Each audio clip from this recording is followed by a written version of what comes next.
Hey, what's good, people? This is the Option Podcast. I'm Jason DeBias. As you can see, operating this all by myself, it certainly shows. This man is Phil Escott. This lady is Melissa Lim.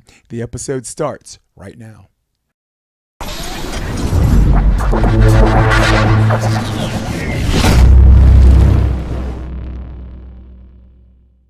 I got to give the people what they want. I got to give the people what they want. I've got to give the people what they want. I am Jason DeBias. This is Phil Escott. Welcome back, sir. It is so good to have you. You have become quite the idol on this podcast, and along with Melissa Lim, pharmacist. So this is a carnivore specialist. That's Phil Escott. For those of you that have been living in a rock or have not watched the podcast, all right? This is Melissa Lim. She's a pharmacist, volleyball player, volleyball enthusiast, and also now nutrition nut. And don't forget the content creator. Volleyball content creator. Did you hear that? Volleyball content Gotta wrap that creator. Feels like, okay. He's got to bear through that. We won't talk about it too long. Sorry, that thing's not supposed to talk. So, Phil, I'm actually going to have both you guys on the screen for a minute. I really enjoy watching the both of you. And Phil's seeing double, but I think it's because of what he drank before the podcast. Kidding. That's a technical thing. So, Phil, Melissa had something like one of the topics we'd like to talk about, and she was talking about my progression, quote, and I quote, my progression from starting carnivore during the last 4 years. Meeting Jason and Phil improved her athletic performance. Attending conferences like Meat Stock, Hack, and Your Health. The Spain experience, I understand, was terrific, right? Do you feel the same way about that, Phil? Was that a lot of fun? No, it was hell. It was ruined by Melissa's bad behavior. Yeah, just solely by me. It was appalling. He turned up so quiet and chilled, and then ended up absolute nightmare. No, it was lovely. It was great. It was great to meet her. It was a beautiful week, as it always is, and yeah, it was fantastic. Yeah, I like that. And she says, I believe I couldn't have done it all without the mind and body of being in the optimal place. So just catch everybody up. Melissa, you were previously on the podcast, but catch everybody up on like how this journey started. We me and Phil got a little bit of time on our hands right now. For him it's nighttime, and he's a drummer, so I associate that with being a nocturnal creature. So the floor is yours. So 4 years ago, 2022, you had Phil Escott on a podcast, your podcast, and then you also had Bart Kay. I did not know who these people were, but I just wanted to watch it. I thought these were volleyball players, like who's this Phil Escott volleyball player? But it was not the topic. These carnivores, about the carnivore diet, and you're only eating meat, maybe meat products. Whatever you guys talked about seemed convincing enough that I was going to try it. And, fast forward 4 years later, I'm still doing it because I've noticed the health benefits out of it. I didn't realize it at the time, but I was not metabolically healthy. I had sugar, carb addictions. What manifested out of your standard American diet is essentially it's a lot of inflammation. How it manifests in other people, it's different. So for me, it was my skin. Acne, eczema, seborrheic dermatitis. For other people, such as Phil, he has his own story, the psoriatic arthritis. It's a lot more serious condition, but it all gets down to, are you eating the right things for yourself?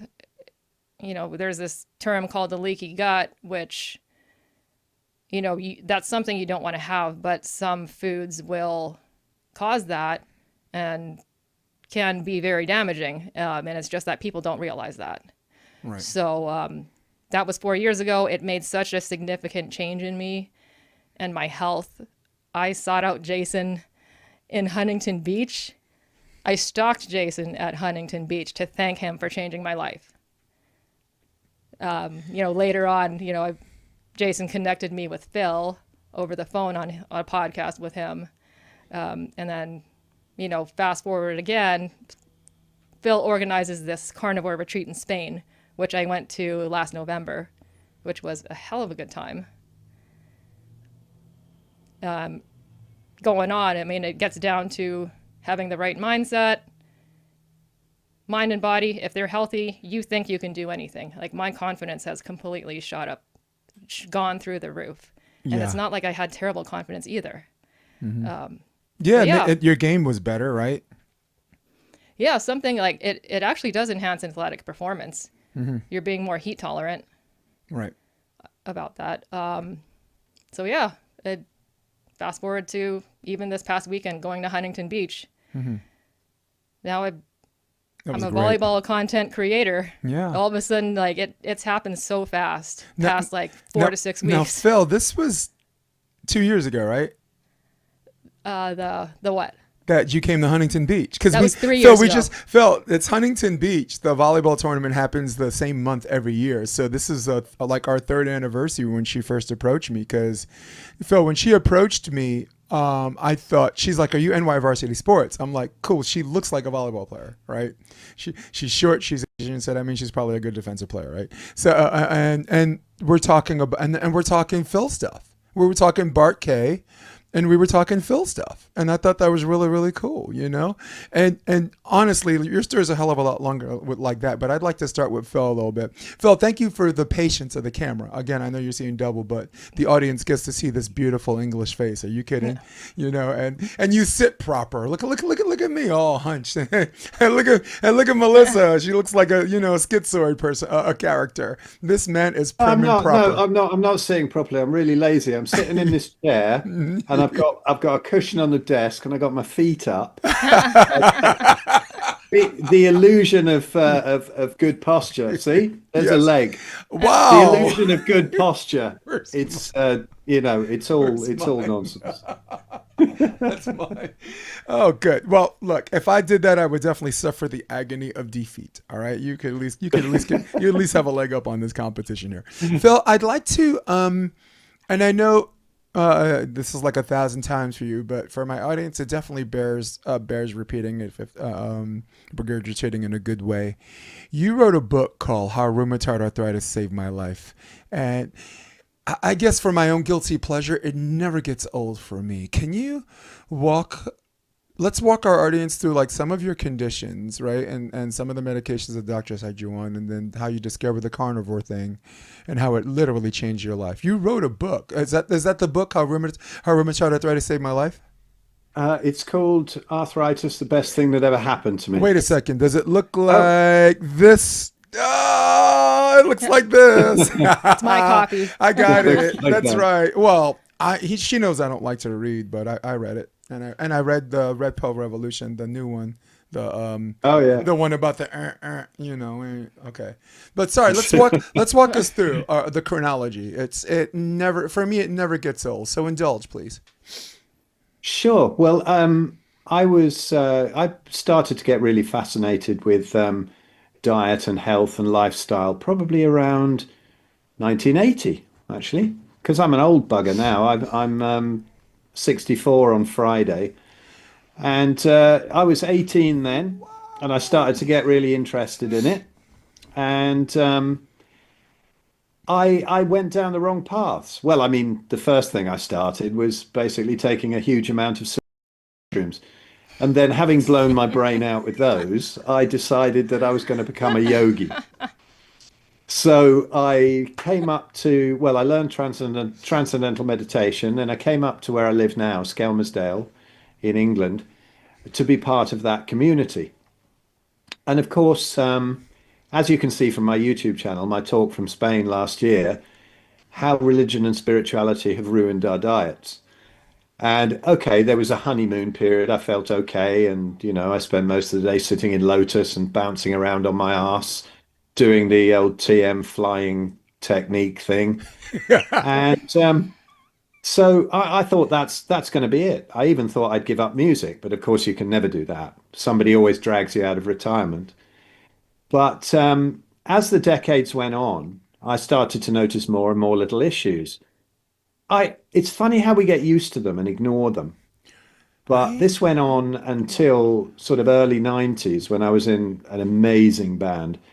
And I almost had to stop playing because my wrist became so painful while I was playing. I used to have to put it in the ice bucket on the bar in between sets to calm it down.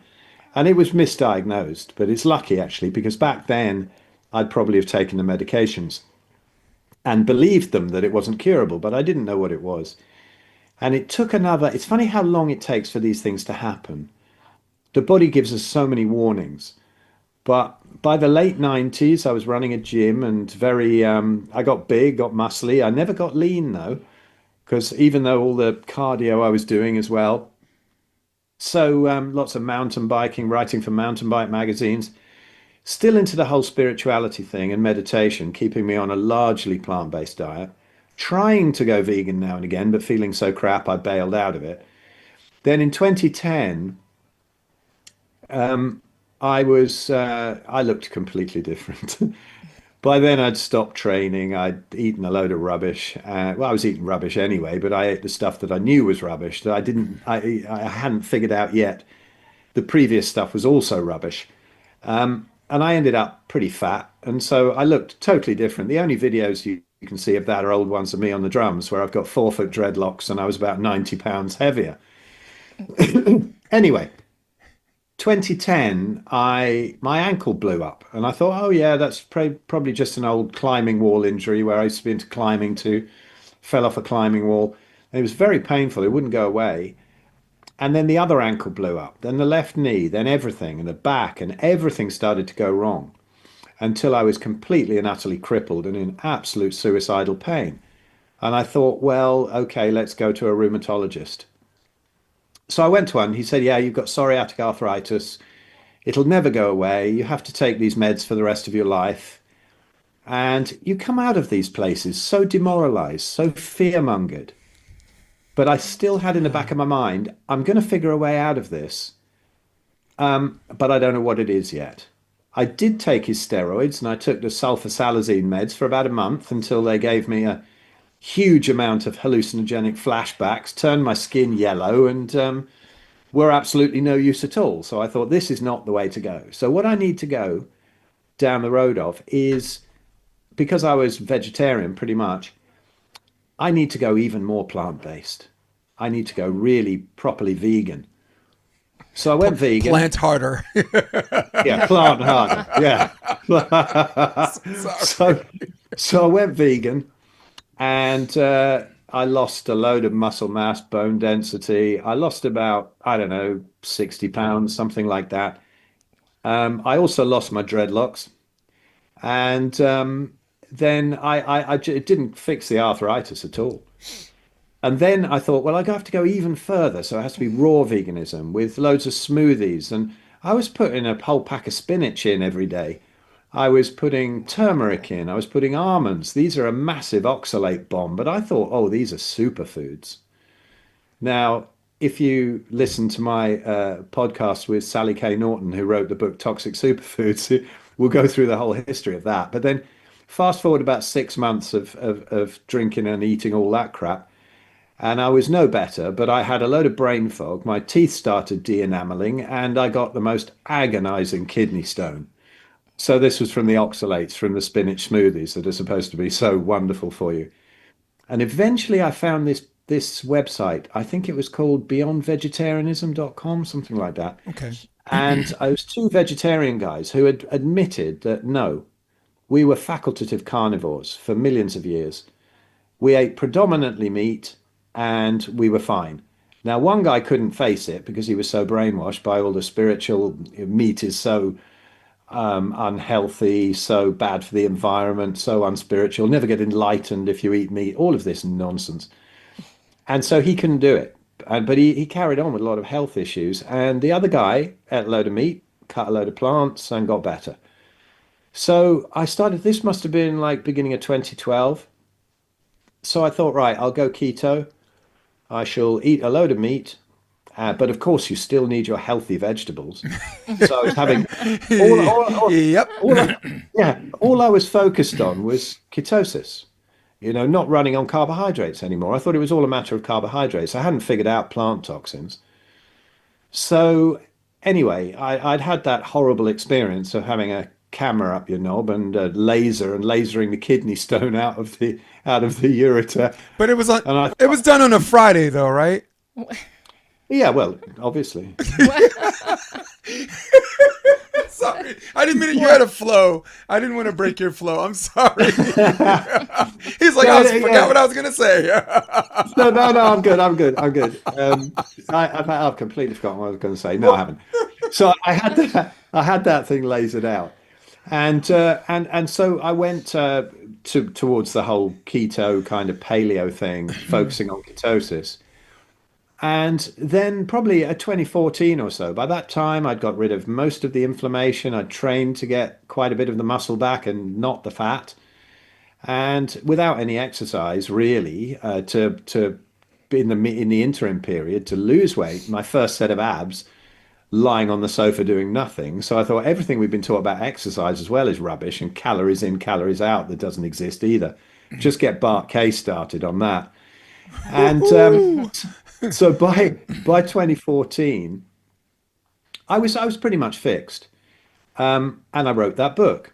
Arthritis is the best thing that ever happened to me. But I need to go back and do a foreword to it, because although the story is very interesting and some of it is quite entertaining, because I have a very childish sense of humor, I had I hadn't figured out the full carnivore thing. I would just like to put a foreword in on this for anybody who reads it. Just go fully carnivore, not even pork, chicken, dairy, and eggs. Beef, lamb, salt and water, very high fat, couple of organ meats here and there, nothing else. You will reverse autoimmunity. But maybe we'll come on to the fact that autoimmunity doesn't even exist. Anyway, so 2015, I finally decided that the days that I didn't cook those healthy roast vegetables to put with my fatty steak, I felt better. So I never liked them anyway. I mean, really good buttery potatoes or something, they taste great, right? But we can let them go. But all the other vegetables, come on, guys, they taste like crap. Yeah. Nobody wants to eat them. Salads, incredibly toxic. Nobody likes them. They only like the dressing that goes on the top. Give them up. You don't need them, and you do not need a kidney stone. So stop eating them. So anyway, 2015 was the last time I ate a vegetable. And surprisingly, I'm still alive. Surprisingly, I don't have scurvy. I don't have any heart issues, which I used to. I saw calcifications. I had arrhythmias, all sorts. I had kidney issues. I had fatty liver with cysts on it. And of course, the crippling psoriatic arthritis, plus skin conditions, horrible moods, depression, brain fog, so many things. And oddly, when I ate the one food that they tell you causes all these issues, Isn't that everything wild? went away. Isn't that wild? No, but keep going, because there's a lot of humor of going back to the doctor. I remember you said that before, and you went back to the doctor that prescribed all the medications. Oh God, yeah, that story. Well, an appointment came up with the rheumatologist. I hadn't seen him for a while, but sometimes they send out these recurring appointments. And so I wasn't going to go back to see him. I had no plans, but then the appointment came up. It was offered, so I thought, yeah, okay, that'll be fun. I'll go and show him how well I'm doing. Anyway, so near us, we've got this hospital of rheumatology. It's a hospital of excellence. The car park is always stuffed. If I could get a tenth of those people onto my online autoimmunity course, Wow. I would be able to refurb this house, which is falling to bits. I'd be able to fix my old car.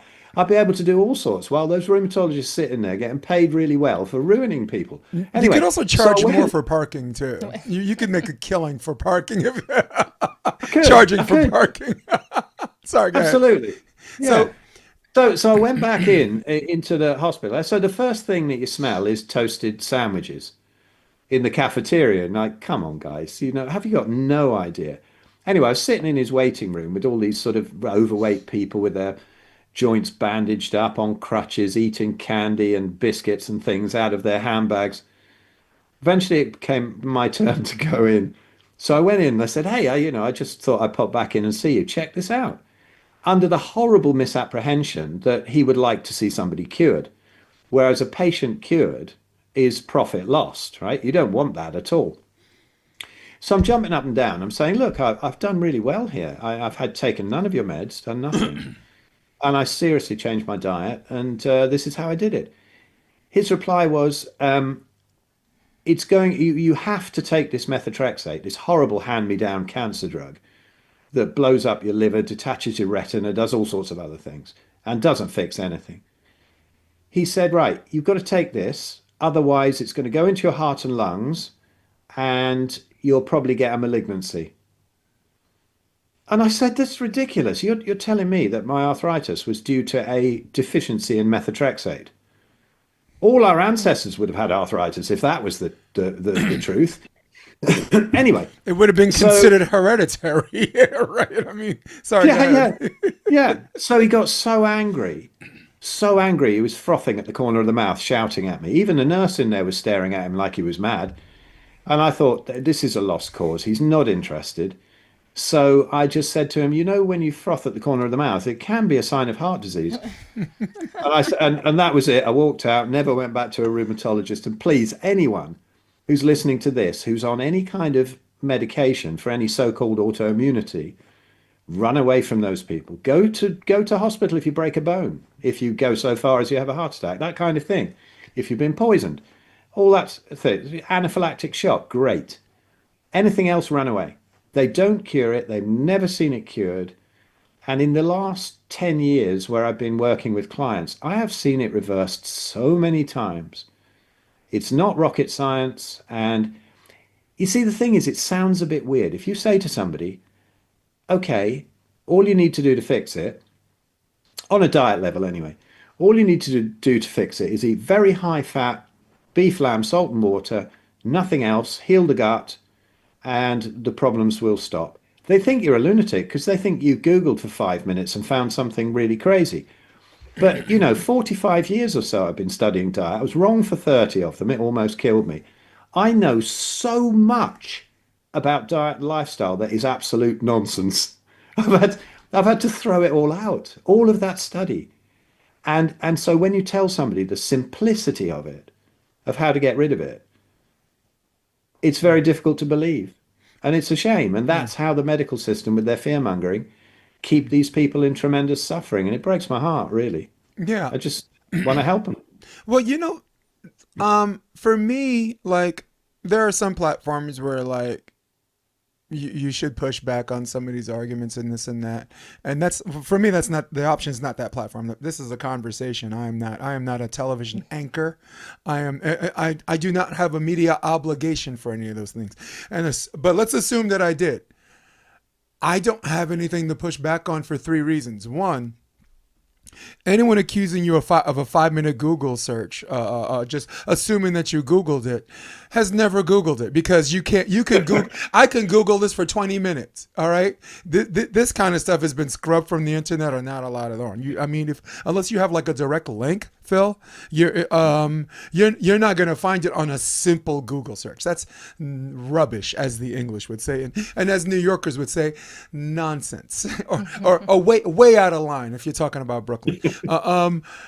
The second thing is, we have a sample size of people who are dedicated to this lifestyle, diet. What do you call this movement, right?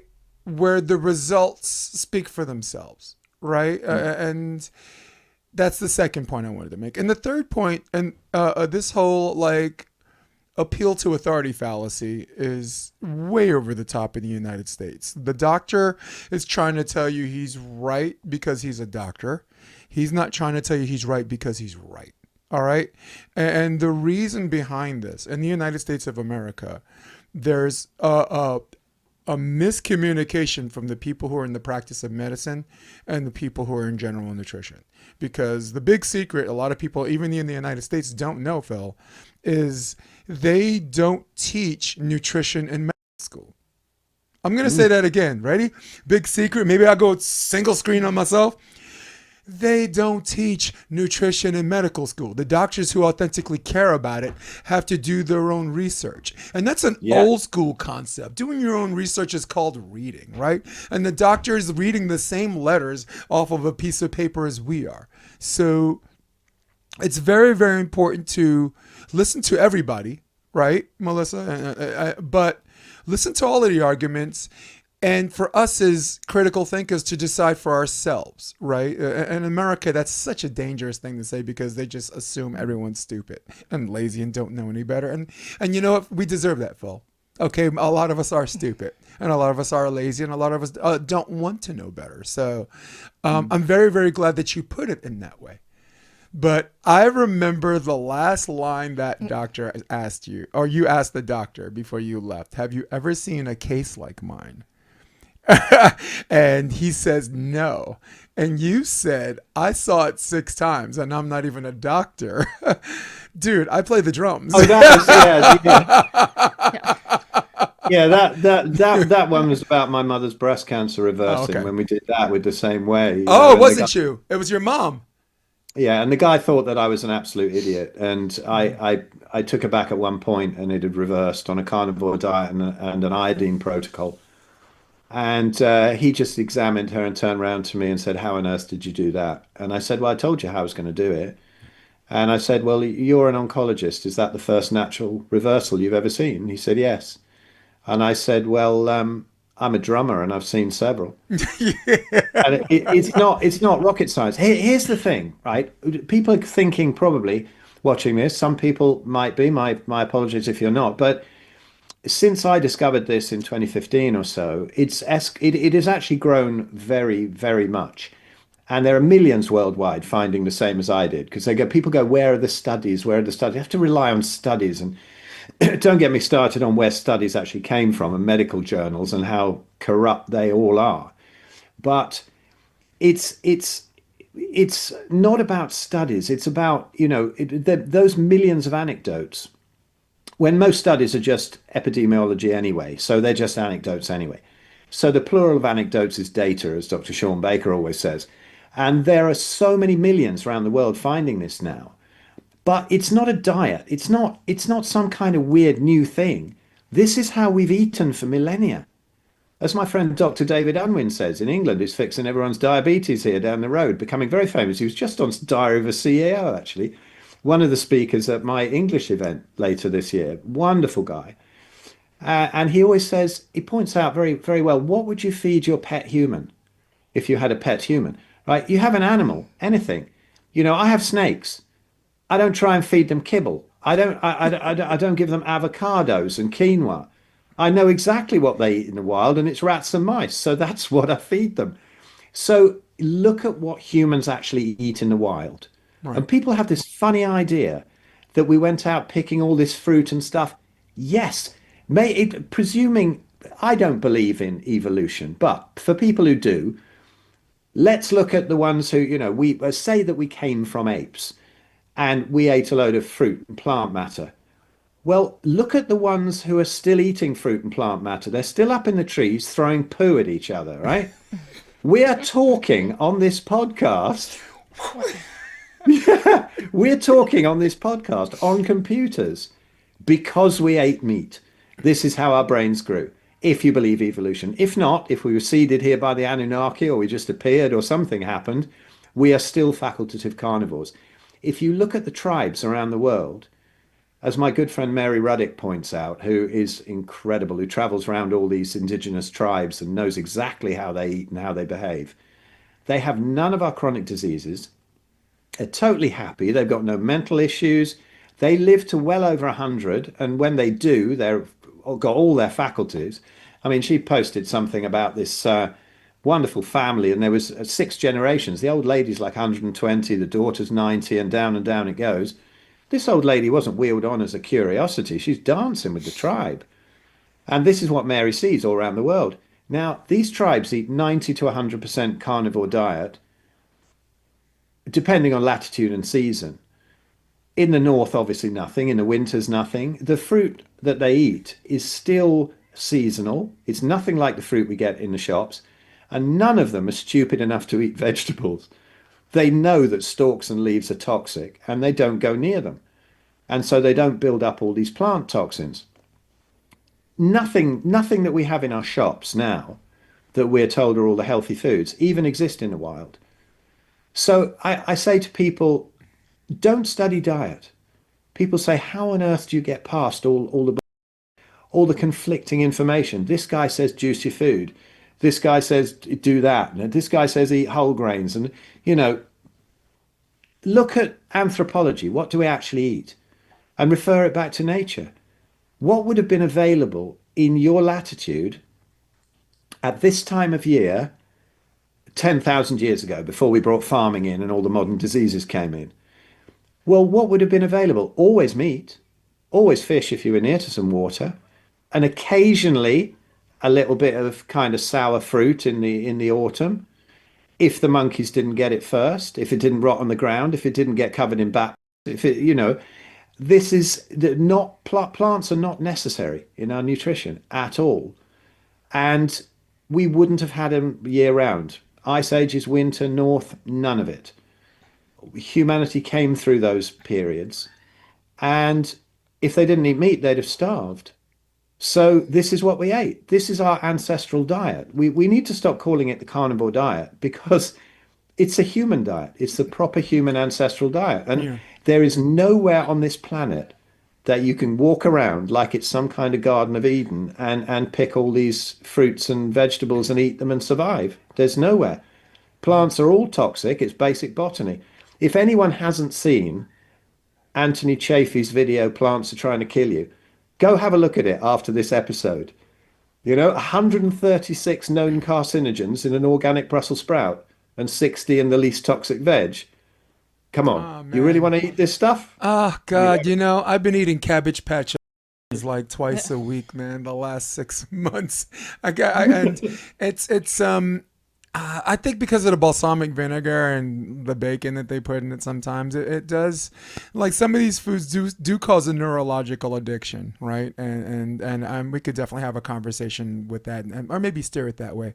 But I did want to land. Melissa has a question, but I did want to land by saying there is an importance in vitamin C, because I believe we as humans, as a species, used to be able to build our own, and we don't do that anymore. I think we became codependent. They had kids, and now it's gone.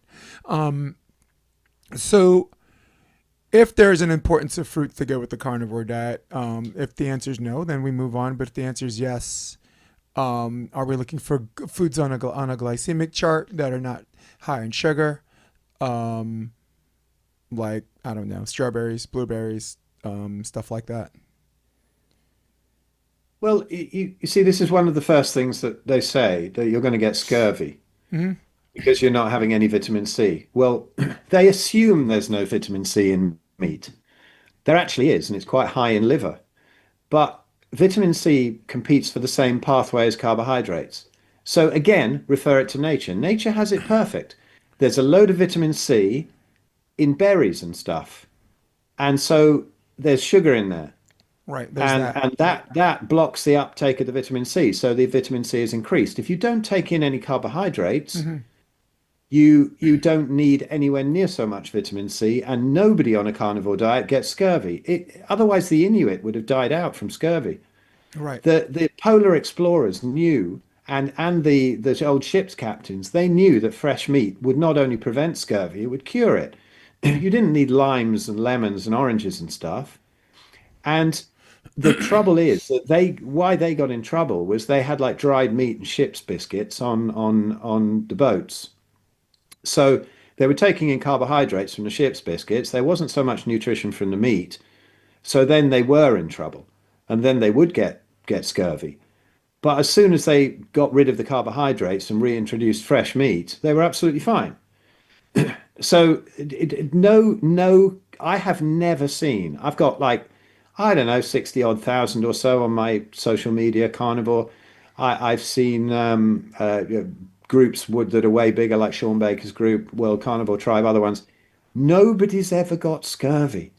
They just never have, or even clinical sort of vitamin C deficiency, subclinical, which they might do if they had too many carbs with no vitamin C. This way. See, nature's right. It gives us the berries. That's got the vitamin C. It's got some carbohydrates. We don't have it for long. Right. And they're not high on the glycemic index. You know, like there's some fruits like bananas, dates, pineapples. Those are like the fruits that like all the athletes eat. But like as far as like the blood sugar thing, you couldn't go any Not worse. not all the athletes. The ones who are keeping it under their hat, who are going fully carnivore, are having incredible results. Yeah, you don't need any carbohydrates. Right. Even for, I mean, look at Zach Bitter, Hmm. who broke the ultra marathon record. Hardly any carbohydrates, certainly none in the off time when he was training. Maybe a little bit, but nothing like these guys who are packing all these gels and swallowing them every 5 minutes. He'd have a little bit of water and that's it. No, you don't need it. The adaptation phase for athletes can be a bit longer because we become reliant on carbohydrates. But once you become properly fat adapted, you have the endurance, the explosive power, you have everything. The fat as a fuel for the body is so much more efficient. So yeah, you don't need you don't need the carbs. You don't need it for anything really, except if you want diabetes and kidney stones. And those fruits you mention are not fruits. They don't exist in the wild. You know, a wild banana's about this long and it's Yeah. full of seeds and it's hardly Yeah. Well, I edible. wasn't really talking about These bananas. things, yeah, Sorry. but I mean these type of fruits are confectionery. They're I'm addictive drugs, right. recreational drugs. They're not food. Well, I was referring to bananas and pineapples in terms of what athletes like in America think that are Yeah, good me for them. too. Me, Yeah. me personally, I have a glycemic chart. Strawberries, like things that are low on a glycemic index. That, like you said, the priority of carbohydrates versus the vitamin C, like and the path. Um, there, it's like a better chance of getting your vitamin C in at the same time, like not cutting off its own wrist because of the sugar, So that's what I was referring to because I was one of those guys. I was wow, vitamin K, bananas, what I'm saying, potassium, pineapples, No, there's I more still don't know what a potassium. date is, so I like, you know, a Oh, date is that's a just date is what me and my wife do every Wednesday night. I was like, oh I yeah, still yeah. didn't even like seeing a date. There you go. Yeah, yeah. Monday and Yeah, Thursday mornings for me. That's Melissa, when the got kids are at school, both of them together. No, yeah, it's you don't need any of it. The dates and stuff, they're not real. They're just Mars bars coming off a tree, you know. Melissa, Yeah, go Uh, so ahead. Sorry. no, I just wanted to add also, right? Whether it's high glycemic or low glycemic, whatever you consume is going to increase your insulin output. And whether it's when it becomes too much insulin, your body becomes insulin resistant. So, and that doesn't even matter like what it is. I mean, your body's producing insulin if you're eating protein also. What we want to do is decrease insulin resistance, which basically means you're not eating, a lot of sugars, no matter what. I don't buy fruit to keep at home, but I will partake, in some, say if I'm out. The other thing you do have to consider with fruit is that there can be anti-nutrients. I know we talked about oxalates. Blackberries are high in that. Right. Certain vegetables are high in that. But you also do want to consider, Isn't blueberries an antioxidant though? it could be there's no antioxidant. such thing as an antioxidant. Phil is like, come on. We actually, Yeah. I had to say that because I was trying to bait Phil into saying that. So This is the third time we're talking. I knew that was gonna work. you also have to consider, aside from those anti-nutrients, pesticides like glyphosate. Right. Yeah. Some of them are higher than that, and that's another part of thing about, say this. I don't want to say elimination diet, but you're not, eating pesticides, chemicals, all this other stuff. It's not just fruit and whether it's is it high in sugar or not. So there's a whole lot of factors to think about. But if you eliminate it all, even though I do admit I'm not as strict of a carnivore sometimes. I mean, I just do what works for me, right? If my body feels fine, I'm going to eat some fruit today, for example. Like I can do it. Right. It's not one size fits all. It just really depends on the person. Right. Okay. Melissa, there's I wanted you to, because instead of me reading your thoughts, Okay. there was something I wanted you to introduce in terms of community. Okay. and stuff like that. So I wanted to introduce that so Phil can chime in on that Okay. and whatever. So the floor is yours. Okay. I mean, it wasn't a specific question, but I do wanted to have a discussion about, seeing your friends and family who could benefit from eating better. And Are you talking about making fishers of what? hooking some fish in? Yeah. I mean, you can look at someone and either if it's their body size, you can look at their face, their skin, you can tell if they're healthy or not, right? Like, do you have blemishes? I mean, they say skin tags is an indication of high insulin resistance. And if you get rid of that, they actually will go away.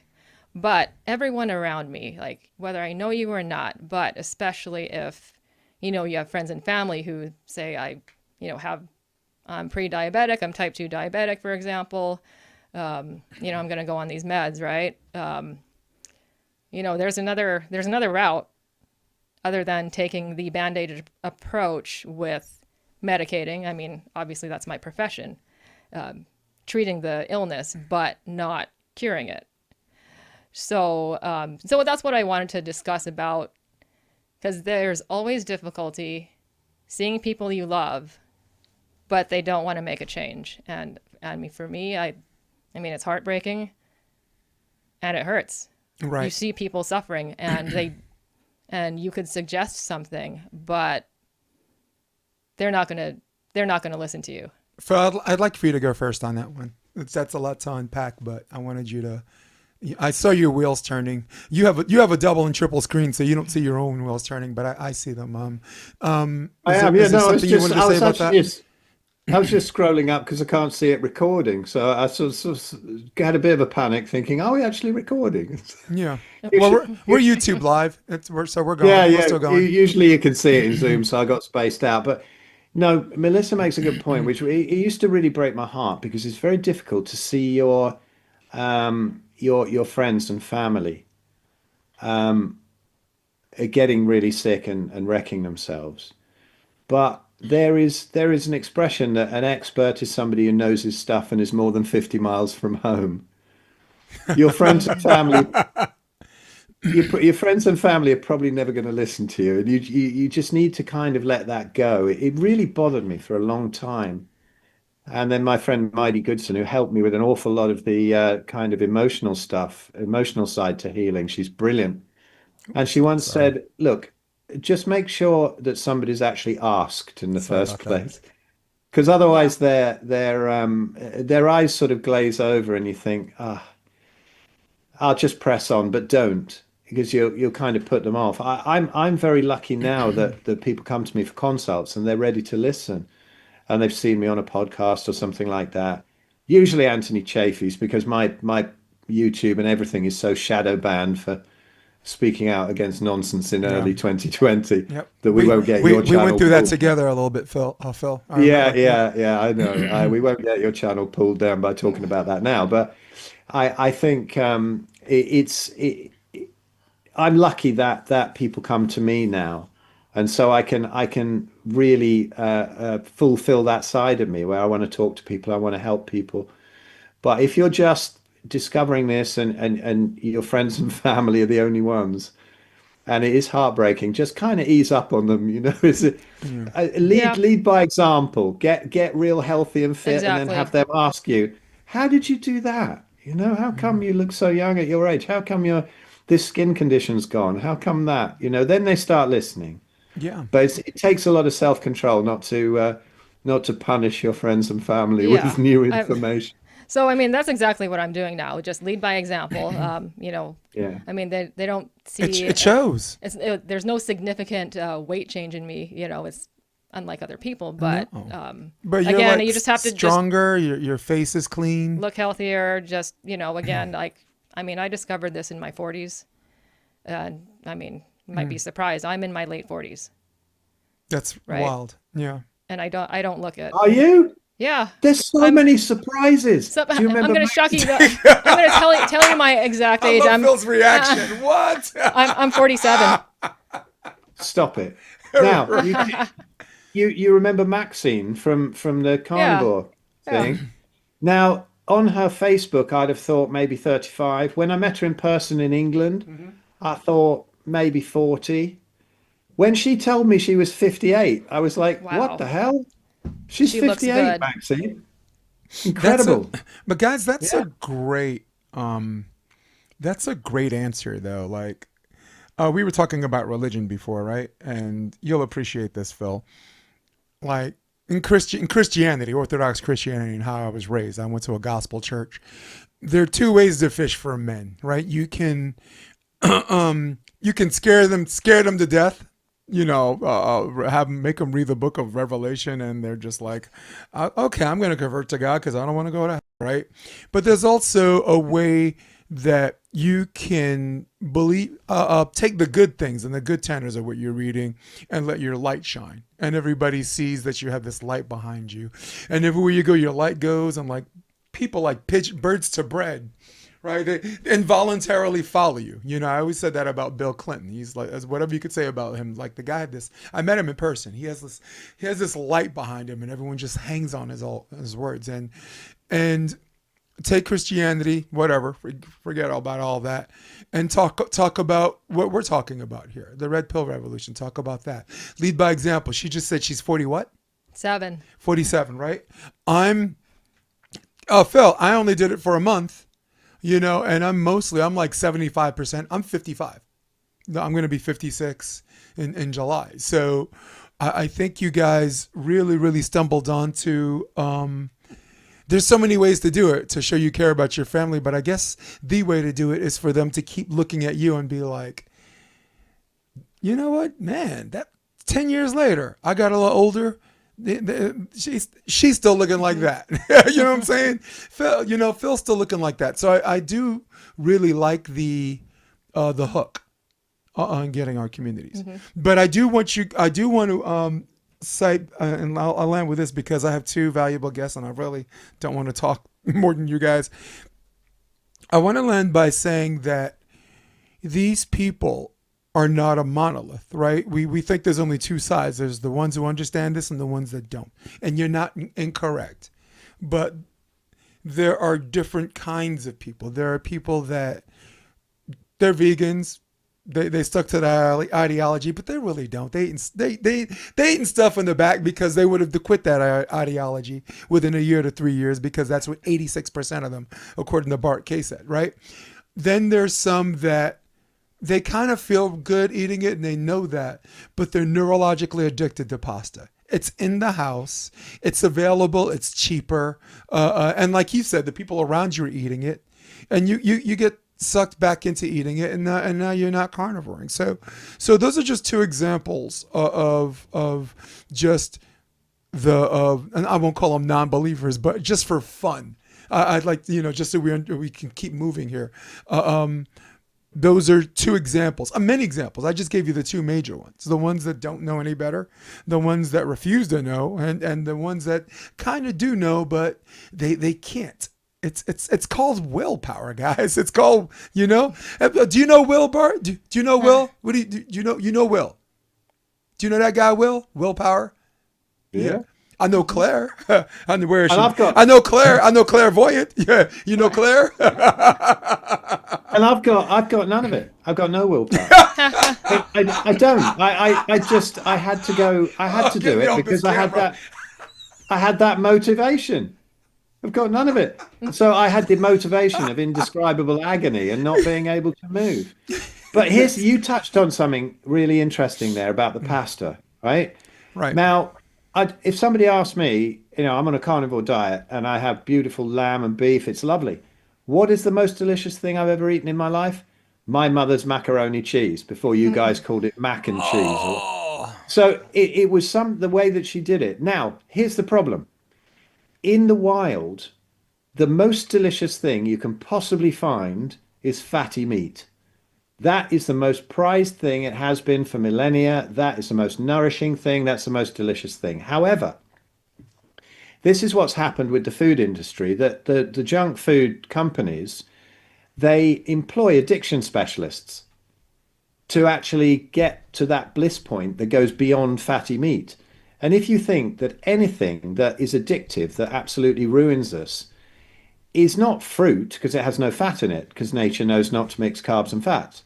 It's not meat because that's fat and protein. It doesn't have carbs in it.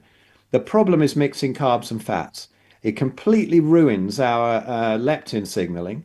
We don't know when we're full. And so we overeat. You think of any addictive food, we'll start with macaroni cheese, right? There it is. Oh, It's a mixture of mhm. carbs and fats. It's too delicious. Pizza, chocolate, um, uh, ice cream, anything is a mixture of carbs and fats that completely destroys us. These are the addictive foods. When you can get rid of those addictions, the most delicious thing is a fatty lamb chop or a fatty steak, and that's it. Right. Once you get into these other things, it's very difficult for people to give up. Also, dairy. It's the only time it happens in nature is in dairy. That's got a mixture of carbs and fats, but it is designed to make a small animal into a large animal as quick as possible. And if you eat it when you're an adult, it causes it causes unusual cell replication. We're not designed to eat it. That's the only thing I'll Because you're agree already with done thee. growing. Got that, that makes complete sense. Right. Yeah. Again, just refer things back to nature. Is dairy healthy? Is raw milk healthy? Is raw dairy healthy? No. Are you a small animal? Is it the milk of your own species? Yes. Then it's very, very healthy. Are you an adult binging out on pizza and or even somebody who drinks, oh yeah, raw milk's great. It doesn't affect my stomach anymore like the pasteurized stuff. It's all crap. It's all crap. And it won't do you any good. It is delicious. I could eat cheese all day, every day. It's amazing. And then if you mix it with carbs, like in a pizza or macaroni cheese, it's just unbelievably delicious. You could eat it all day. So it's like you get hungry, you eat a fatty steak, the whole of it, or one and a half, or do you just finish? There's one bite where you've had enough. You're done. But then if somebody brings on a whole bucket full of Haagen-Dazs, you can find room for it, right? Yo, I could eat the yeah. That was my thing, Exactly. man. That was my thing, and it's so neurologically addicting, right? Yeah. So one night I'm in heart. It's an addictive drug. It's a Yeah. recreational drug. It's not food. Well, first of all, comment section. Chris Hanneman said meat tastes good. Shout Hey, out Chris Hanny. Hanneman in the comment section. Uh, um, so one night, Phil and Melissa, I'm in Harlem, right? And I'm eating a pint of ice cream. No, I'm in Brooklyn. And I'm eating a pint of Haagen-Dazs. My favorite thing was vanilla chocolate chip. That was my jam, right? Or butter pecan. And so I'm like, you know what? I can't keep eating this. So I'm just going to like not have it in the freezer. Don't buy it. Don't have it in the freezer. So one night it's 10 o'clock. It's 11 o'clock. You know, I'm watching a movie. You know, I'm playing a video game. It's 11:30, You've had 11:45. you've had a few spliffs. Yes. Yep. Yeah. It's 11:45, and then Got the munchies. you know what happens? It's not in the house, but now I'm putting on clothes. Right? You're in your pajamas or you're whatever. I'm putting on clothes, Phil, and and I'm running, walking. Well, walking really fast for military purposes. We'll call it range walk. And I don't buy only one. I buy two. I buy one for tonight and I buy another one in case I get stupid, like I never like think to not have it in my freezer again. So there is the combination of those two things, Phil, that causes a neurological addiction where you just want more, and it creates the dinosaur effect. Like like the smaller brain, big body.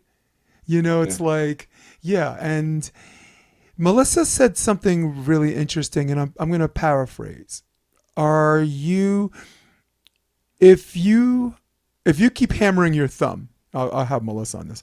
If you Right. keep hammering your thumb, do you take drugs to kill the pain from you hammering your thumb, or do you stop hammering your thumb? A lot of people are you going to go know, with the drugs. the, Just give the, me the drugs, yeah. Look, it okay? takes a dummy from Brooklyn. These guys are the two of you are very nuanced. I just wanted to bring it down from a silly but funny perspective. Yeah, well, it was interesting. Like, me and Philip had some discussions the past couple months about dairy also, because that's something I've always incorporated in my diet. If you're going to eat higher fat content, and that's a different discussion. Like, I don't think high fat works for everyone, including myself.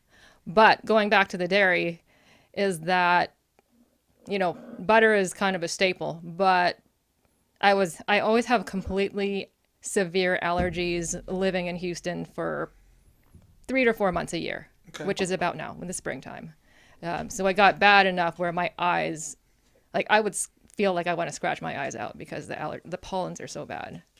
I can manage that with medication. I've seen an eye doctor. Like there's some good prescription products out right now. But, I asked Phil about it and he said, try going off the dairy. All dairy. Like don't take any because that increases like histamine release. So I did. And I think going off all dairy is harder than going carnivore, actually. Because that's like no butter, no milk, no yogurt, no cheese. Right? No butter. How are you gonna make your steak? Yeah, I had to switch to, you can either use beef tallow, pork fat, and then there's a product called Zero Acre, which is sugarcane cooking oil, which they say has a better omega-3 to omega-6 ratio. So I use that, and I don't think I have an issue with it. But I was strict for about 3 weeks. My eyes were not itching during the time, like in March, where they should be itching. So there is validity into that, like going off dairy. Mm-hmm. I've seen it again and again. Abs. It happened to Abs actually. Dr. Abs. He was saying because I did a podcast with him, a really inspiring podcast. Because in Spain we just messed about. We were just naughty boys. But if you could really get into his history, he's incredible. But he had the same thing, just horrendous hay fever, and when he went carnivore, it just cleared up. And same with me. As long as I have no dairy, it's coming up to hay fever season now, and I would be just streaming. And now I have to look at other people sneezing to know it's even hay fever season. So, Right. yeah. Yeah. I also wanted to reiterate the reason why I'm very happy to have both of you on is there's a really decent sample size, not just the two of you, of people that have approached this idea that we have. I'll just call it a movement, but also an idea. And years go by, and they're still healthier. They still look just as young. They're strong, and sometimes the proof's in the pudding, right? And my friends are like, "Oh, so just throw crap to a wall and see what sticks?" Yes, yes. That's and do a journal if you want, But the proof is in the pudding. I really hate that term because I don't even know what it means, But it's something we grew up saying, and Americans will understand this, even though Phil looks utterly confused by that. No, we say the same, yeah. Oh, okay, cool. Melissa, what else did we want to introduce to this? Oh, okay, yeah. So I touched on the kind of one size does not fit all. About higher fat. So since going to Spain at Phil's retreat, and we do need to touch on that also. I started to measure blood ketone levels, and I was talking to some of the other attendees who had done or had consulted with Sophia Clemens, and I was advised you want to aim for a ketone level of 2 or higher. I was trying to achieve that, and the only way you can do it is to increase your fat content with, I was doing it with beef chuck. The highest I got was 1.6, which is actually not bad. I mean, I think 1 is pretty good also, but my stomach could not handle it, actually. Eating a higher fat content would sustain me I wouldn't need to eat for about 15, 16 hours and play volleyball in the evening, and I would just sleep through it and just wake up in the morning, eat breakfast. But, you have to do a little bit of experimenting yourself. And then when I went to Meat Stock, there was a discussion about lipotoxicity. Maria Emmerich is, her argument is that high fat may not work for everyone. Also, when I did that, I feel like I gained about 3 to 5 pounds. So I was actually heavier. And this happened within the last 2 months. So once I cut back on the fat, didn't have any GI issues. Like the weight went down, and obviously like 3 to 5 pounds is not significant usually, but for someone of my size, it actually is. Trip to the bathroom for me. So I mean, that's just, you kind of have to be my own N+1, see what works for me. So it could be different, like within the carnivore community, there's always these you know, people are thinking, is my way the only way? Like my way's better. I mean, you know, we've seen all the YouTube, like Bart Kay's getting on a different carnivore, like sometimes, you know. You know, I think the without thing Bart, I about wouldn't have the met Phil though. Yeah. So No, he's the thing Yeah. about the Smart. high fat is, I think it is really the way to reset the gut if you've got autoimmune condition or cancer, something like that. right. Now, we wouldn't have eaten that high fat naturally out of wild animals. So if you're healthy, absolutely fine. You know, Sean Baker doesn't do massive amounts of fat. Anthony doesn't. He certainly doesn't approve of the people who say, no, you need to eat lean meat all the time. We're not designed for that. But somewhere in the middle, just according to taste, your body's going to tell you what it likes. Yours has, and that's absolutely fine. But if somebody comes to me with rheumatoid arthritis, then yes, they need to change to a very high fat diet Right. for some Yeah. time. yeah, And then it's Yep. not necessarily forever, but that's just the healing aspect of it, because we've messed ourselves about so much over the decades and ruined ourselves that sometimes we have to go to that sort of higher fat level to fix the gut. That's Yeah. all. And I mean, So yeah. at my point right now, I'm healed. I'm healed enough, right? You know, I don't have any autoimmune conditions, but you know, I've obviously have had benefits out of it. I think I was trying to chase a level that I didn't need to. You know, Okay. so there's a term in pharmacy that says treat the patient, not the levels. So it's exactly what Phil said, like treat how I feel, not trying to get a certain marker. Right. Like you don't aim for it if you don't need it. Right. Yeah. You know, and I've done a really good job tap dancing around other things that I don't want to talk about. Like, you know, I mean, some of the arguments are like the doctor's saying this, you're saying this. Are you saying the doctor's wrong, or why would the doctor lie, right? And I can get into this whole nuanced conversation about like most doctors don't know. They do what the agencies tell them to do, right? You know, write an RX, get a check. That's the majority of our doctors. And if you're lucky enough to have a doctor that's interested in sports medicine, like I have one that's, you know, where he does a little bit more research and becomes better at his job, that's cool too. And I just remind people that, you know, in the 80s eggs were bad for you, and then the 90s eggs are good for you, but just the egg whites, and now it's eggs. These people are a bunch of damn fools. Okay, they don't know what they're doing, right? And if you remember General Mills, the cereal, like breakfast cereals and stuff like that, all these breakfast cereals are supposed to be good for you, and we found out later they're not, right? In the 70s, what's up? What's up? I get a full camera shot. In the 70s, hey, my afro is smaller than yours. Hey, it's Peter. Dude, mine. When I take this hat off, it just boom. Hi, Peter. Actually, let's get a full camera. That's There we go. Melissa. We can't Hey, see remember Melissa me? from here. You remember Oh. Melissa? What's up, from Mel? Spain? What's good, They- Mel? Can they see Oh, me? when I'm you see Jason. Melissa. Oh, That's no. Melissa. That's Jason. There's Melissa. You Hey. remember? Oh Remember me? yeah, there's Melissa. You're like, you look familiar. And he's Yeah. like, that guy doesn't. She does. He doesn't. She does. Yeah, we met Phil's whole family in Spain, Yeah. which was awesome. Wow. That's This awesome. is my maximum level of child abuse, which is my youngest, Peter. He's 11 at the end of this month, Nice. and he just had breast milk till he was weaned, and then nothing but meat till he was like 4 or 5. I can't remember how old. And then my fault, he discovered chocolate. Not my fault. But still, you know, 95% meat, the occasional bit of fries if we go out somewhere, chocolate a little bit, and no vegetables. Still never had a vegetable. He's the strongest, healthiest. I mean, look at him. Does he look unhealthy to you? No, he looks like he can fight crime. I mean, This is a kid that's never had a he's never had a pizza. Sorry. All right, that's a goat. That's an elite term. Here's a child who has never had a vegetable. He claims to have had broccoli once, but I don't know where that was. He must have got it on the black market or something. So he's never had pizza. He doesn't eat dairy. You've never had cereal, have you? Nothing like that. He's never had toast. Nothing like that. So, you know, do we need it? No. Yeah. He's incredible. I mean, Melissa, you've seen him in person running around and stuff. Does he look unhealthy I to know. you? He always wants to go into the pool. He's asked me every day, multiple Nice. times. Do you Yeah, want to go in never the pool? stops moving. Hardly Right. any carbohydrates. Tons of energy. yeah. Yeah.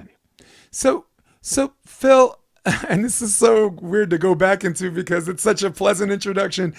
Um, the argument and the conflicting forces I'm trying to introduce are to people who debate with me on these issues. Their assertion is, as the science changed, the facts do, and my assertion is the guys in the lab already knew this. They are doing their job, and somewhere between the lab and its dissemination between the bureaucrats and us, it's a different. It's an ultimate reversal. I refuse to believe that because cigarettes used to be doctor recommended, right? Right. I refuse to believe that they didn't know it was going to hurt us, right? I refuse to believe that they didn't know the truth about breakfast cereals. Like they had the American Food Index. We have a new director or whatever, and he's like, that's upside down, because they had like eggs and bacon on the bottom. He's like, and they had like the breakfast cereal, frosted mini wheats, basically, which is sugar on top of whole grain. All right. And he's like, wait, that's upside down. Or in his voice, I think that's upside down, So that was kind of my argument, but I don't want to talk about that. I wanted to see if Melissa she had some great topics, so instead of me reading them out, she's here. Can I just whiz, if we got time, for people who are thinking that, can I just whiz in here and then 100%. go on this is why you're here. This is why they pay you the big bucks. Oh, good grief. So yeah, there's while we're on the subject of breakfast cereals, Melissa knows probably exactly what I'm going to say now, but let's see where this came from. Oh, yeah. Now, whenever I'm faced with a vegetarian, I like to explain to them where this nonsense came from, and usually it comes from religion and spirituality. But when you see where breakfast cereals came from, now well, any of these real sort of plant-based diets in the West, it can come through other religions like Hinduism, Jainism, all sorts of things. But the Seventh-day Adventists, now, in the 1800s, there was somebody called Ellen G. White. She was a teenager, and she had these visions, or so she said, that we should all eat a plant-based diet because it curbs sexual desire, which is the root of all evil, of course. And we must all not have any sexual desire. The most evil thing is masturbation. And so you need to eat this plant-based diet to stop you having any kind of desires like this. Anyway, she convinced these other Seventh-day Adventists that was the truth. She started writing books and pamphlets on it. They employed, I think they pretty much adopted a young guy, a kid, sorry, Peter, a young child, called Harvey Kellogg. And he was about 10, helped her with the typesetting, got brainwashed, grew up, had all these cereal companies in the Midwest. And Harvey J. Kellogg. He was an absolute lunatic. He not only pushed the fact that all sexual desire was horrendous, he said that you need to have circumcision for boys without anesthetic to stop them fiddling with themselves. Girls, even you should put caustic soda on their bits and even circumcise them if they were persistent offenders in fiddling with themselves. Now, when you see it like that, the guy was a lunatic, and from there has come all these cereals.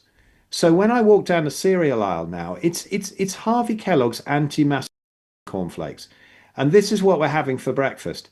It's absolute lunacy, and these Seventh-day Adventists now have. They're on the dietary councils in America. They're advising everybody on diet of all this high fiber nonsense.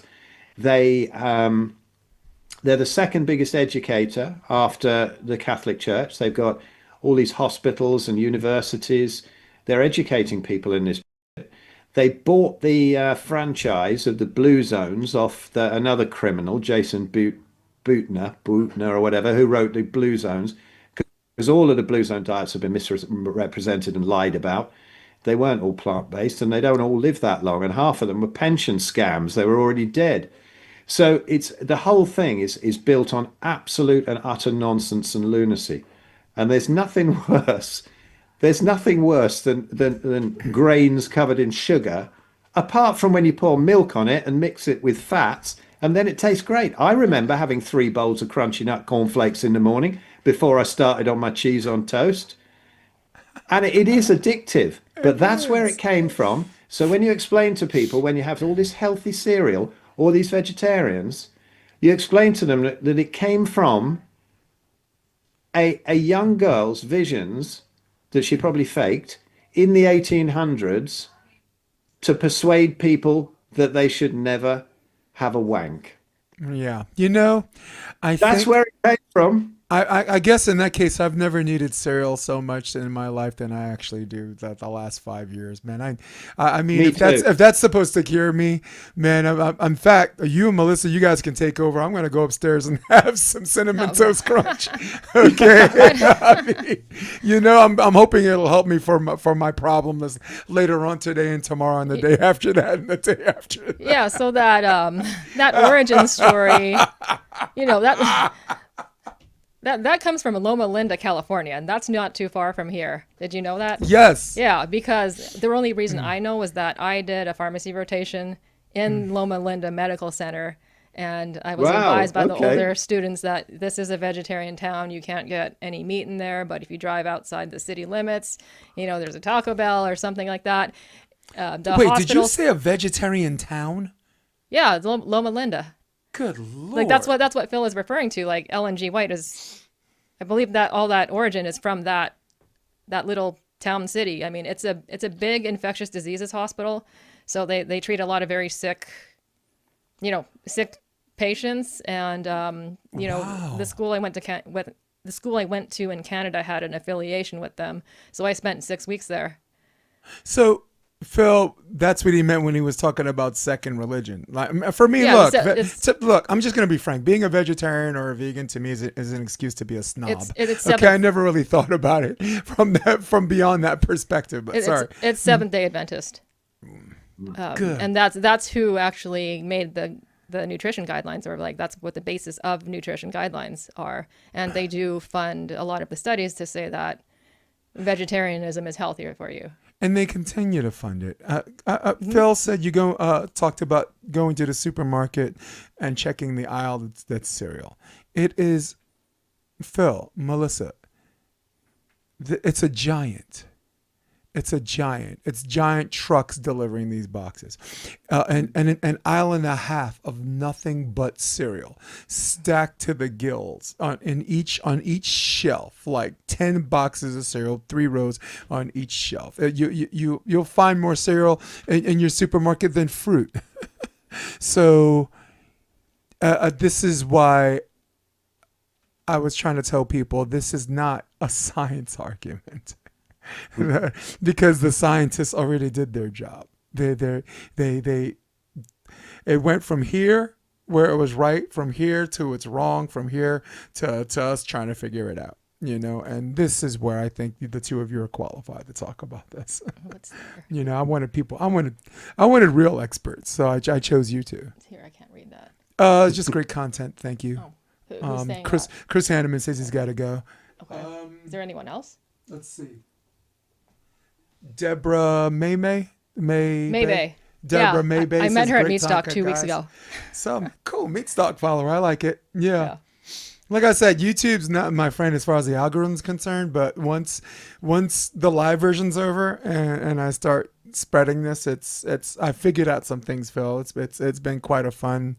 The podcast has been quite a fun venture. It's still volleyball dominated.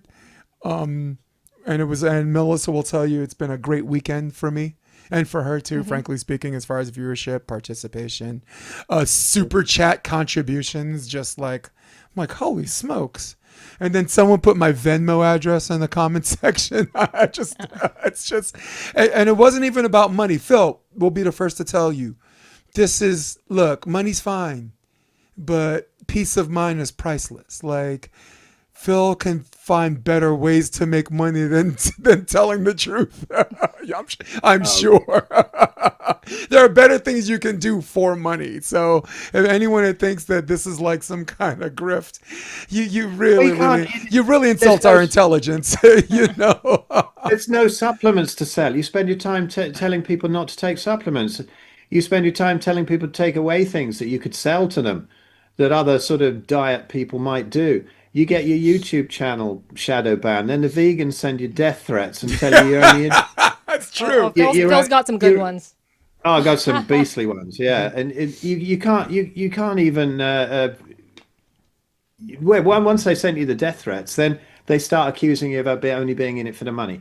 And I say, look, my YouTube channel is so shadow banned. I think 15,000 subscribers in 2019, and it shot up quite quickly after misbehaving in 2020. I still About have the 50, yeah. Yeah. yeah, I still have 15,000 subscribers. People get unsubscribed all the time, and they tell me that I'm only in it for the money. I probably get $60 every 3 months from my YouTube channel. Seriously, if I wanted money out of a YouTube channel, I'd have a funny cat video YouTube channel or something. Let's go. Do not do not have a carnivore video Well, channel, YouTube channel, No. if you want to make money. It's nothing to do with that. Yeah. It's ridiculous. And don't have a volleyball channel either. You know, listen, mad respect to my people. I have a huge change of mind. I just, Phil, on another note, I found a way to make my sport. Because my thing was to try to find ways to go to sport and have people of all levels come together. Because even though the levels of plays, there's pros over here, there's everybody else over here, the people who play are carnivore specialists. The people who play are theater performers or whatever. So there's levels to what other people do outside of the sport that I thought would help the sport grow. And last weekend was just great. Everybody, I was just like, shout out where you're from. Oh, this person's from Australia. This person's from Lisbon. This person's from, my hometown, New York City. And it just became this huge interactive thing. And it was a great win for my sport. And all I could do was think about you and like the things you did that were great wins for the way guys like you and Bart changed my life. I have a neurological addiction to pasta. I am still dealing with that, but at least I'm cursed with the knowledge. That's the start. If you're now, they say knowledge is power, but it's also a curse. I'm cursed with the knowledge, and I know, and I think I got this. Melissa, sorry. Oh no. Just if anyone's ever wondering, I do eat some carbs on occasion, especially if I'm on vacation, for example, this weekend. So I'm not as strict. I am when I'm home, but again, I'm not treating any sort of autoimmune, disease. But if I am to have carbs, I do go gluten-free. Like it's a high gluten antibody, like it's off the chart. So I just try to avoid that. Try to avoid some fruit. Non-negotiables for me are processed foods. So anything in a box or a bag I just try to stay away from. Right. So if someone's thinking about doing this, but, don't want to go as strict and, say you're fairly healthy, like you're not treating anything debilitating where you have to aim for high ketone levels, get rid of the processed food. Like try going without fruits, vegetables. You don't have to make that side dish of asparagus or, and don't be scared of fat. Like, when I used to eat yogurt, it would be high fat, not this low fat or even anything low fat. You just generally want to stay away from because those have higher sugar contents. Right. Yeah, and Phil, God, I totally forgot what I was going to say because what she said was so meaningful. Is there something you wanted to add to that, Phil? Sorry, I've got to let our valued guest speak too. When people think it's all about the sugar, Melissa's spot on. We were overdosed with sugar. However, it's also the plant toxins. It's not people then they go, oh, let's go low glycemic. Well, there's also a whole load of plant toxins in leafy greens, things like that, all plants. And fiber.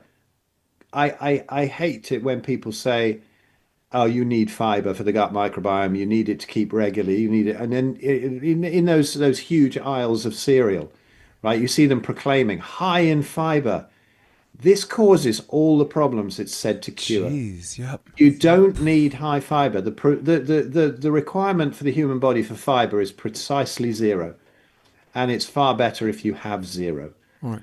And you are absolutely fine with it. Again, the Inuit would have died out. The Maasai would have died out if they needed fiber.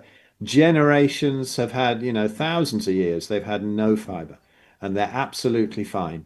Right. And there is a study on PubMed, which all the carnivores love to quote. I think they took 64 people with idiopathic constipation. Okay. I love that word because idiopathic just means the doctors don't know Oh, what the that was hell's going. the randomized control study, the control group. Sorry, go ahead. Well, yeah, yeah, where they just took all the fiber out of their diet and they probably expected them to blow up and their colons to fall out of their ears or something. And yet, and yet they were all absolutely fine. And it reversed their constipation. I remember the conclusion said, we're going to have to seriously rethink the role of fiber in our diets. Yeah. And of course, this gets covered up because of the huge marketing from the companies that produce all these cereals and things Yeah. that fool us into thinking we need fiber. We don't. We don't need Right. any of it.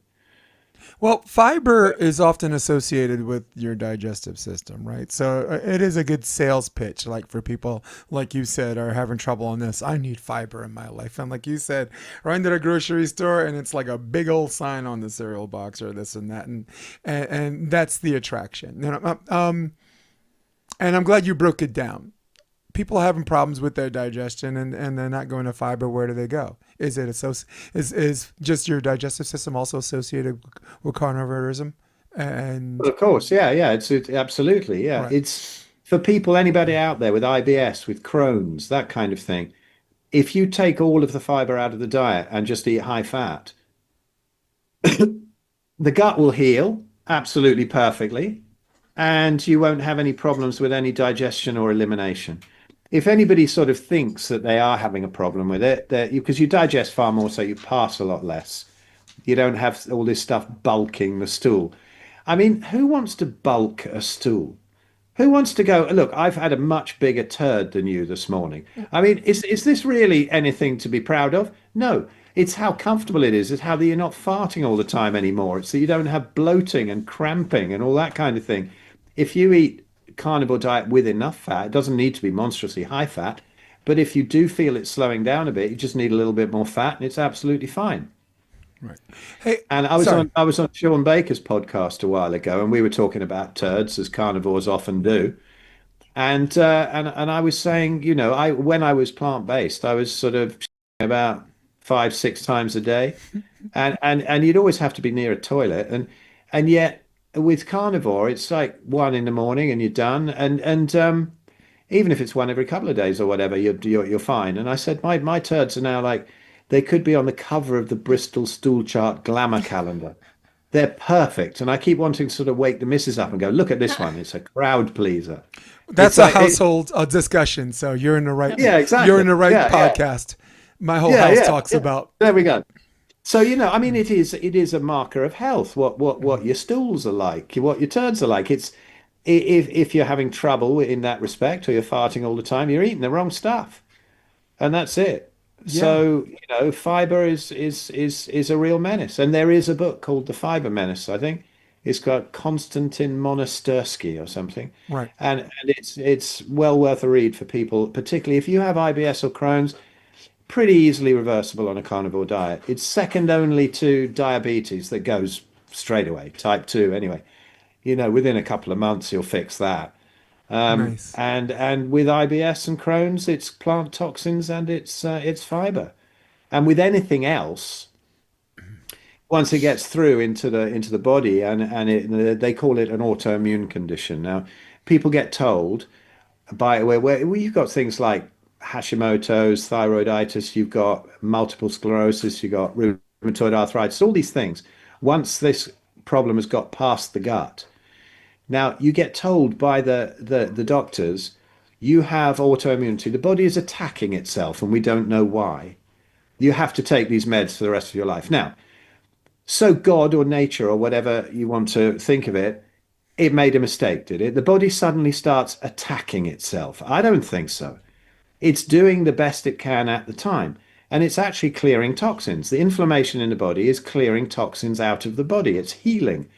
So this goes on a long time. There is some collateral damage, like when there's a fire in your house and then the firemen come around, they hose it down. There's a lot of damage, but the fire's out. But the quicker you can put the fire out, the less damage there's going to be. So they get told it's attacking itself. Then there's another explanation that people will have heard called molecular mimicry.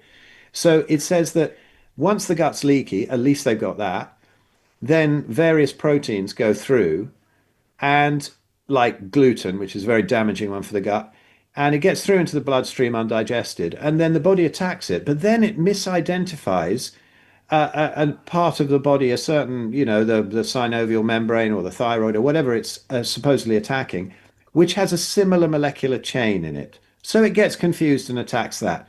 I don't think so. That never rang true to me, but at least the cure would be the same: fix the gut. But the molecular mimicry thing, and I was saying, not the Spanish retreat that Melissa came to the year before, and I was talking about that. And I thought, well, Zofia Clements is there, Anthony Chaffee's there. I'm saying there's no such thing as autoimmunity here. Probably going to get bottles thrown at me and stuff like that. And then Anthony got up and he said exactly the same thing, but he took it a step further, which was I didn't know, which is really interesting. So once the gut's healed and the inflammation dies down, the body's cleared of toxins, doesn't need to be inflamed anymore. All those antibodies are still there. If it was misidentifying the body, it would still be attacking those strings of proteins, right? So the body is incredibly wise. It knows exactly what it's doing. And if you take away what makes the gut leaky and the stuff that gets through into the bloodstream, all the plant toxins and various other toxins that the body has to clear with inflammation, if you do that, then you're absolutely fine. But the trouble is, you go to the doctor and the doctor says, here's something that will stop the symptoms. There's no such thing as bad inflammation. The body's doing what it needs to do. If you just shut down the symptoms, you're just kicking the can down the road. It's going to be even worse. So it's like taking your car to get fixed down at the garage, and the mechanic says, the oil warning light's on, and the mechanic says, right, smashes it with a hammer and it goes out and it says, right, $50. You're not going to pay him, are you? This is exactly what doctors do. And we pay them thousands of dollars to keep us sick and just to calm down the inflammation, which doesn't usually work anyway. And then our livers blow up because of the drugs and retinas detach and all sorts. So this is the problem with the medical system. If anybody thinks these guys are great in the white coats, they've never seen anyone heal. And all you need to do to heal is to take away anything that's causing the problem. We're not sick. We're not out of balance. There's only two causes of any of our illnesses. One is toxicity, and the other is a lack of correct nutrients to rebuild. And that's it. And once you sort that out, these things reverse, unless you're really so far down the line, you're on death's door. And even then, you get some miraculous turnarounds. But this is why the medical system has got to be not pulled apart, not fought against, but there needs to be another system come up where people like me and the doctors who've undone their medical school brainwashing, and like you said, they only have 1 day's training in diet, if that, and then it's the wrong diet. So, and then people say to me, I've got a blog post out there on my Substack, you're not a doctor, who do you think you are?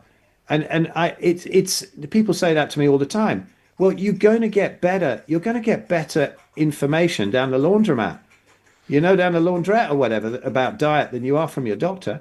So yes, it's about time that people like me, people like Melissa, people who really know and came up and were listened to, and the doctors who've said, right, it's all nonsense. People like Ken Berry, Sean Baker, Anthony Chaffee, Zofia Clements, these people need to be listened to. And the reason why they come to my events and that I know them and they have some sort of respect for what I do is because, like you said, they found it out exactly the same way as I did, by researching outside of their brainwashing. Anyway, sorry, that was a big rant. But anyone listening to this with autoimmunity, my heart really goes out to you, because you're being told the wrong thing. Yeah. You're being told completely the wrong thing of what's causing it. Well, come on. They say, I don't know what's wrong, and we can't fix it. So if you called a plumber out to your house, there's a pipe leaking, and he goes, we don't know what causes it, and I can't fix it. Are you going to pay him? No. So why are people still obsessed with the doctors? For chronic disease, run away. I think because at some point medicine became an ideology. Like everybody's practicing the same thing. And there's an appeal to authority, right? That smaller doctors don't want to go against the bigger doctors who are saying this, because now you got people with medical degrees telling other people with medical degrees, who do you think you are, right? So it's not just the people without the medical degrees, the ones with the actual credentials, like McCulloch, Malone or whatever, people who who are kind of the LeBron James in their field, or the Christian, the Ronaldo in their field, or should I say was, until they started talking this. My overall point is, the message I'm trying to send on this podcast is, no matter what you believe, the one that has to live with the result is you. You're the one. So whoever you listen to, if they're wrong, they get to walk away from this and go, oops, weird. Or as the science changed, the facts do, right?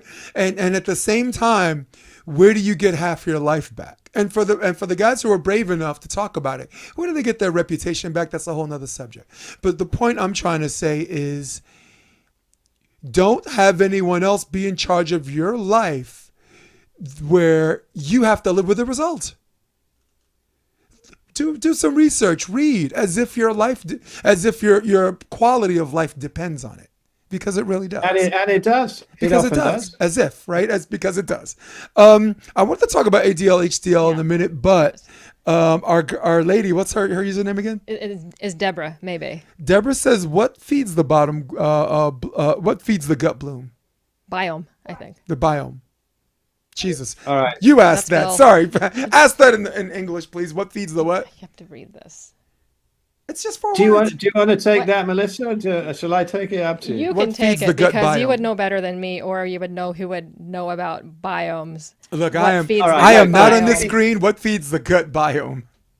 Okay. Anybody who claims to understand the microbiome is lying. It's incredibly complex, and we don't know what's going on. Nobody understands. There's trillions of different bacteria in there. They all have different functions at different times. One will proliferate, one will sort of go back, and it's incredibly complex. So nobody understands. There's this myth that you need a diverse microbiome. No, you don't. If you're eating a load of plant toxins, then you get a diverse microbiome to protect you against those plant toxins. So if you eat a load of broccoli, one sec, hang on. So if you're just telling my kids to shout, they're shouting away there. If you have a diverse microbiome, it means you're eating a diverse amount of foods, and a lot of them are toxic foods. So your gut tries to protect you. Now, Sean Baker said something very poignant on this once. He said, a healthy microbiome is one that a healthy person has, and that varies widely. So we don't understand how it changes. We don't understand why with a certain bacteria, oh, this is good bacteria, that's a bad bacteria. No, it's not. If you're eating a whole load of bad foods, you'll have a certain type of bacteria proliferating in the gut, and you'll be ill. And people will say, oh, it's down to the bacteria. No, this is the paramedic at the car crash. This is the fireman at the house fire. It's not the cause. The cause is the crap food. And that is something the body produces to protect you, just like cholesterol. There's nothing wrong with cholesterol. It's the paramedic again. So some people who go carnivore increase the diversity of their microbiome for a while. Some it simplifies, but all of them get better. It came from some ridiculous studies on Hadza saying, oh, they have a very diverse microbiome and they're very healthy. This is what we need. Then again, down the road, there's the Maasai. They're more healthy because they eat fewer plants.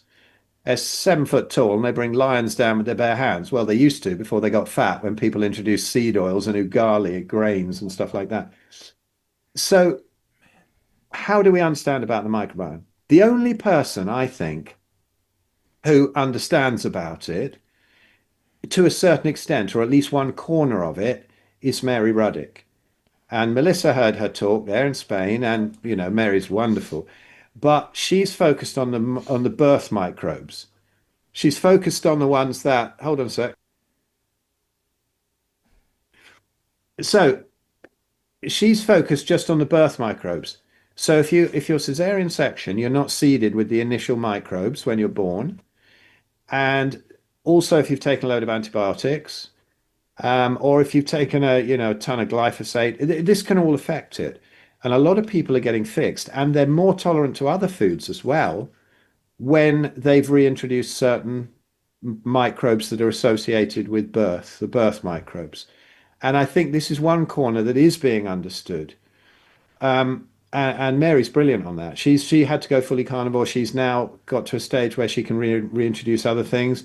I think people like me who don't feel happy reintroducing other things, even after years, I don't think we need any of those other things. But if you want to, you might have to look into the birth microbes.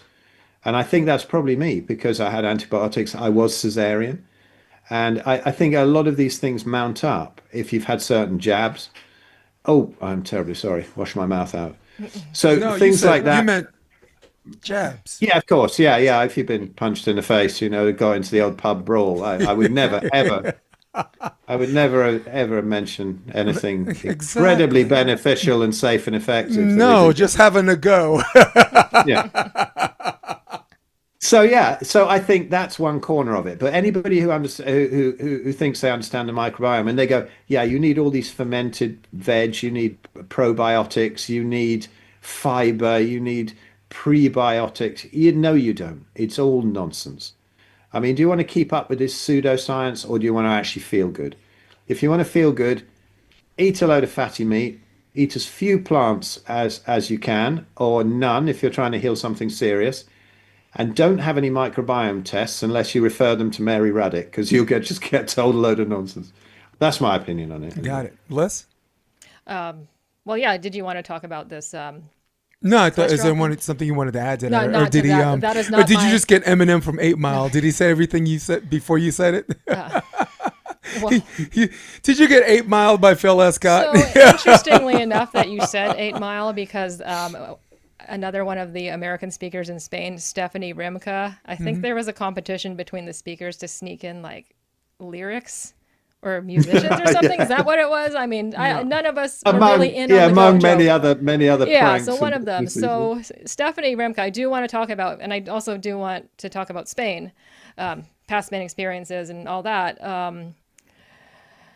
You want to go Spain I- first or Oh, no. This is just briefly about the 8 Mile thing. Stephanie Rimka in her talk, and it was a very emotional talk about loss of loved ones. It wasn't even really about carnivore, but she snuck in some lyrics of 8 Mile. Like, if you have one shot, that one opportunity to, that, which I completely got and started laughing. It might have gone over some of the other attendees' heads, but... You only get one shot. Do not miss your chance to blow Yeah, because so- life opportunity comes once in a lifetime. Right. Which I dispute. Yeah, I think that was- opportunity comes many times in a lifetime. But It's a beautiful talk, though, and there's a few other ones from the speakers. They're on my YouTube channel, Phil Escott YouTube channel, and Right. you can find the talks from 2025 Spain. Lovely. before we talk about Spain, though, I wanted to briefly go through HDL and LDL, right?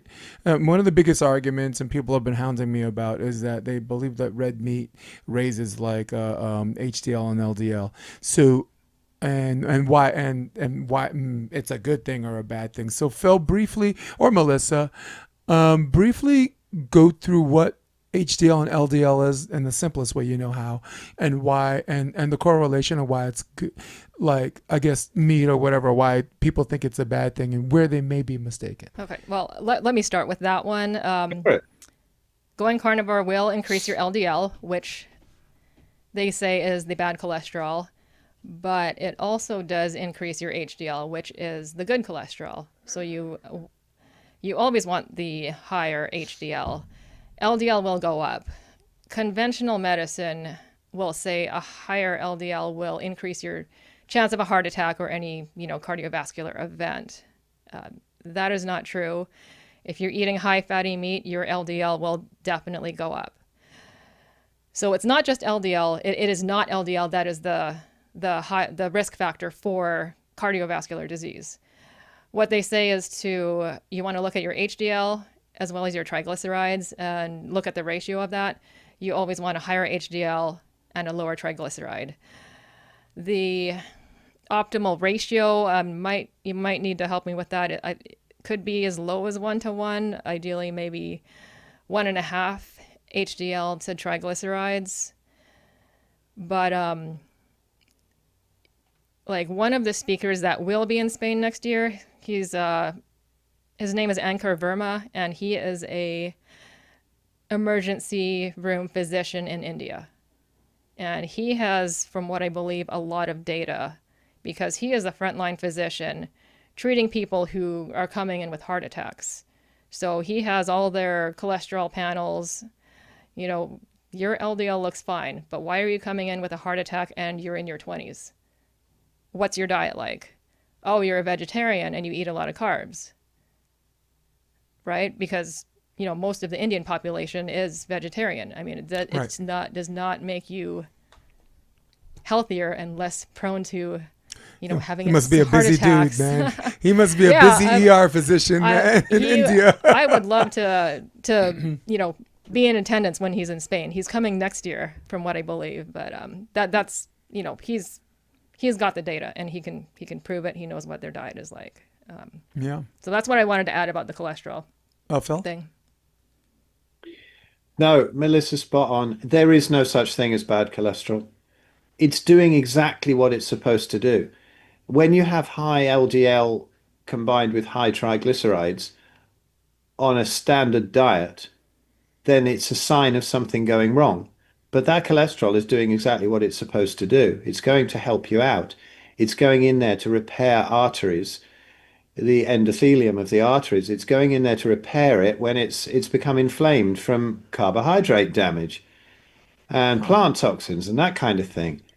People say you eat fat and then it goes in and clogs your arteries. I mean, the only time No, fat, but that's a real a thing. That's what they're saying, you know. And yeah, no, it's nonsense. For a start, it doesn't go into your arteries, does it? It goes into your stomach, and then the fat. Unless you're injecting it into yourself, and even then, it won't clog your arteries unless you're dead, because you know, and the body's cold because it's not solidifying at body temperature. So it's ridiculous, you know. So if yeah, it might solidify if you're dead, but then again, it's the least of your problems, right? Because you're dead. So it's proper nonsense, right? It is a con to sell statins. They keep on bringing down the level that your total cholesterol should be, which is meaningless, and it's only set as a level from you know, for the average of pizza and pasta eaters.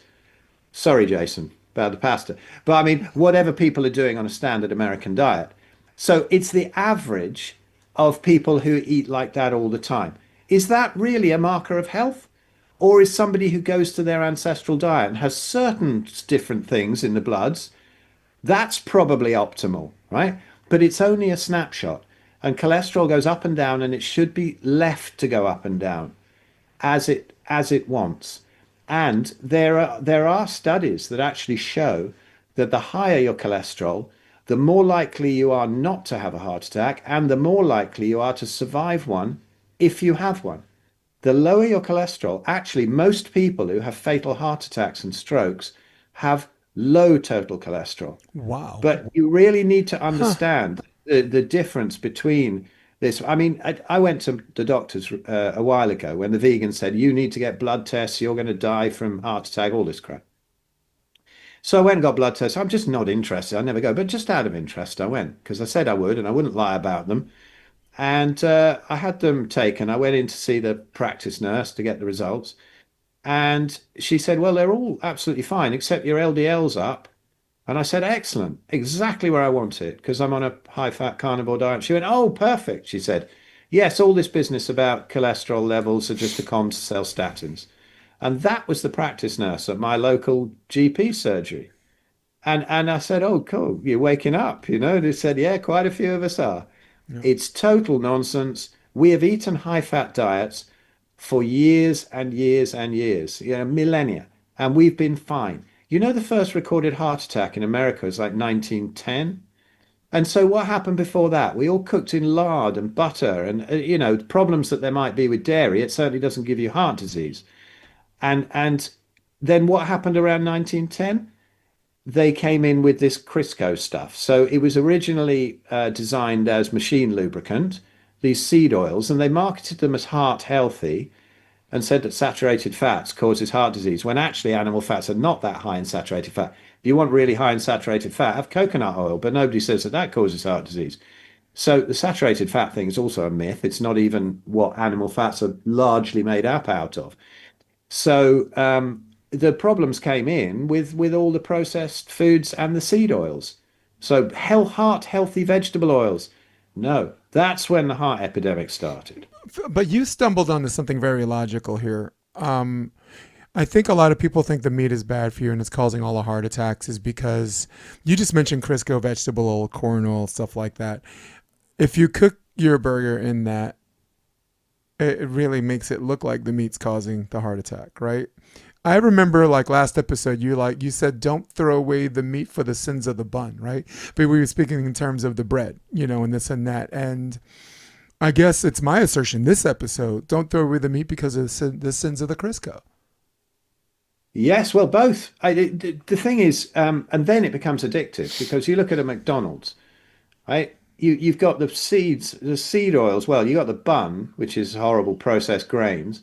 You got the fries, so you got the glycoalkaloids in the potatoes. That's toxic. Oh, just yum. But then you've got all the seed oils, and then you've got like 100 different ingredients or something, and then you've got the double-sized Coca-Cola or Fanta or 7-Up or whatever it is. They have that. And they're blaming that little little strip of meat in the middle of all of that for the problem. So they say, oh, the hospitals are full of meat eaters, And I say, let's have a look at somebody's diet. So some people say plant-based diet, you get better health. Okay, well, if you stop with the processed foods and you stop drinking, smoking, doing whatever it is you do, and so things are going to do a bit of exercise, things might get better. But you look at somebody who's got an average diet. So what do they do really? They'll have some cereal and toast for breakfast with a load of sugary orange juice and then some coffee to get some extra neurotoxins in. And then for lunch, they'll probably have a sandwich or something. And then in the evening, they'll have a pizza. So where's the meat content? You've got a little bit of processed ham or chicken in that sandwich. And in the evening, you've got a bit of pepperoni on the pizza. And that's what they count as a meat eater. This, to me, it's comedy. Is plant-based. It's plant-based again. It's 90% plant. Yeah, it's so different from somebody who eats nothing but grass-fed lamb and beef. So, what's going to cost, even the processed chicken and pepperoni on the pizza, it's the least of your problems in that diet. And yet they go and blame it on meat. It's ridiculous. Well, I would also suggest that's probably where the studies are flawed, right? Like someone has a vegan diet, making an argument for a vegan or vegetarian diet over carnivore. It's like this person gets up in the morning, they're getting their sunlight, right? They're getting their vitamin D, they're meditating, they're exercising. And the person representing our corner is the guy who makes his meat in Crisco, corner vegetable oil, eating French fries with it, only for them to say, I told you so. It's so if it wasn't so disingenuous, it would be, I would have it, I would write a satire script. I would be just as good as Chekhov, the seagull, a comedy written in 5 acts. Yeah. We want to talk about Spain. Yeah. We got a little bit of time left, and let's use that time to talk about Spain. Yeah, I just wanted to add one more just to piggyback on Phil. So there's something called the Minnesota coronary experiment. I don't know if you've heard of it, Phil, whether it was from the 70s, but it was a study about vegetable oils and is it going to be harmful or beneficial to you. And I'll admit, I have not read it, but I know of it. And the results, I believe in that vegetable oils were harmful for you. Assuming coronary events. But at this point, we have to already, it should be common knowledge. Yeah, but that study, that was shelved. No one published it until it got discovered maybe a couple years ago. Mm-hmm. So if anyone's wants to look into the safety of vegetable oils, seed oils, look into the Minnesota coronary experiment. Yeah. But do you understand my philosophy? Like everyone's accusing us of like getting in the way of their doctors. No, we are the doctors and the scientists are the one that's coming up with the truth. These are the guys, that are concluding that vegetable oil is bad for you, or this or that. Now, the people hiding the studies, that has nothing to do with medicine. This is my whole argument where everybody's like, are you a doctor? I'm like, if I'm making a doctor argument, Sure, disqualify me. I'm not making that argument. In fact, I'm making the opposite. The argument I'm making is they're in the lab, they're doing these studies, and they know the truth. Do you understand what I'm saying? That, Phil, that will get you canceled on YouTube or shadow banned better than any, like, we can have a medical argument and that stays up. I start introducing a corruption argument, that's when you get flagged. Isn't that wild? You know, I mean, you can say, I don't know. Yeah. I mean, it's like you can say LDL and this and that and have that, but you better not say general, like Kellogg's knew that this thing hurt kids and covered it up, right? Which, congratulations, I just said it. So let's move on to the next subject before this gets shadow banned anymore. But Phil's been on with me 3 times, and all 3 times that's been my argument. That's where they're not qualified. The people who are qualified to talk about this are the people that read about this, and it has nothing to do with science. I never even passed science in class. All right, that's my worst subject. You know what my favorite subject is? History, because if we don't learn from it, it's doomed to repeat itself. Let's move along. Sorry. Well, yeah. We wanted to finish with Spain because that's Spain, just enough time what we have to do. If you want to start about that. No, not me. Not me for sure. Not okay. you. You don't, I'm talking to Phil. Yeah. Okay. Well, Phil's like, well, you two are married. I'm talking to Phil. I had this. I had an idea to do some sort of a retreat, but then my friend Lynn Hardy, she's wonderful, and she has a channel and a podcast called The Aging Games. It's well worth listening to. She's absolutely brilliant. But anyway, she said, in 2019, she said, I'd like you to come out. She's got a load of beautiful villas around the south of Spain. And she said, would you come out? We'll just do, you can be a speaker. We'll have a carnival weekend with a few people in this villa. And I said, yeah, I'd love to. And she said, you bring the family out and stay there. Anyway, then she said, actually, I think it could be a bit bigger than that. And I found this great place down the road, Finca Monasterio, beautiful converted monastery. So I've got to thank Lynn for actually finding this place and organizing it pretty much in 2019. And then she doesn't really need the money and she couldn't be bothered anymore because it is pretty hard work putting it together. There's a lot of things to deal with. And she said, I'm not doing that anymore. So I took it over in 2020 and I had to shut it down and reimburse everybody because of all the nonsense in 2020 and flights being grounded and people being locked down and told to wear muzzles and all that crap. So I didn't do it again until 2024. I just didn't want to do it, really. I thought, yeah, it might get shut down again. And then I realized one day that I'd put this non-refundable deposit down of a few thousand on this venue because it's very expensive. And they said, well, you can't have it back, but you can put it towards another one if you want. And I went, hey, why don't we do it in 2024? So I did it again. It was a wonderful success. It was great. Anthony Chafee came along and a load of brilliant people. And Sophia Clements has been to all of them now and become a really good friend. And I think, as Abs said in the podcast with him recently, Sophia's the best of all of us. What she's doing at Paleomedicina, just amazing clinical results with extraordinary things, even glioblastomas and stuff. So Sophia's always there. And 2024 was great. Anthony was there. And Richard Smith and sort of just fantastic people. And then last year we got Mary Ruddick and we got Stephanie Rimker and they came along and misbehaved tremendously. And they were a delight. And Dr. Abs was there for the first time and Richard Smith. And Anthony didn't make it. He had a load of really difficult situations back in Australia where he is at the moment. So he didn't make it. But he will be there this year, he assures me. He's going on a holiday to see his relatives as well around there and going on a tour of Spain to round the steakhouses, he says, afterwards.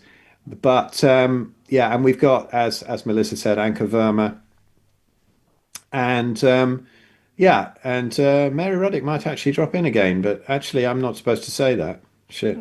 Anyway, she might do, but she's not billed as a speaker, but she might pop in. But So yeah, we've got some great people. Abs is there again, so it's going to be a load of very childish behavior too. But you see, these great speakers, the thing about it is that Stephanie Rimke put up this beautiful post the other day about the Spain retreat that really brought a lump to my throat. Yes, it is high ticket. It's very exclusive. You get amazing food. It's absolute luxury. But you're there for a week with people. If you're a carnivore who has some money, come along to this because you get to hang out with the people that you've been watching online all the time and getting all this beautiful info from. But they're just so cool. And you just get to hang out with them for a week, make great friends. But also, there are people who are coming along among the participants who are extraordinary. It's just amazing stories they've got, amazing knowledge. It's not all about the speakers, it's about the community.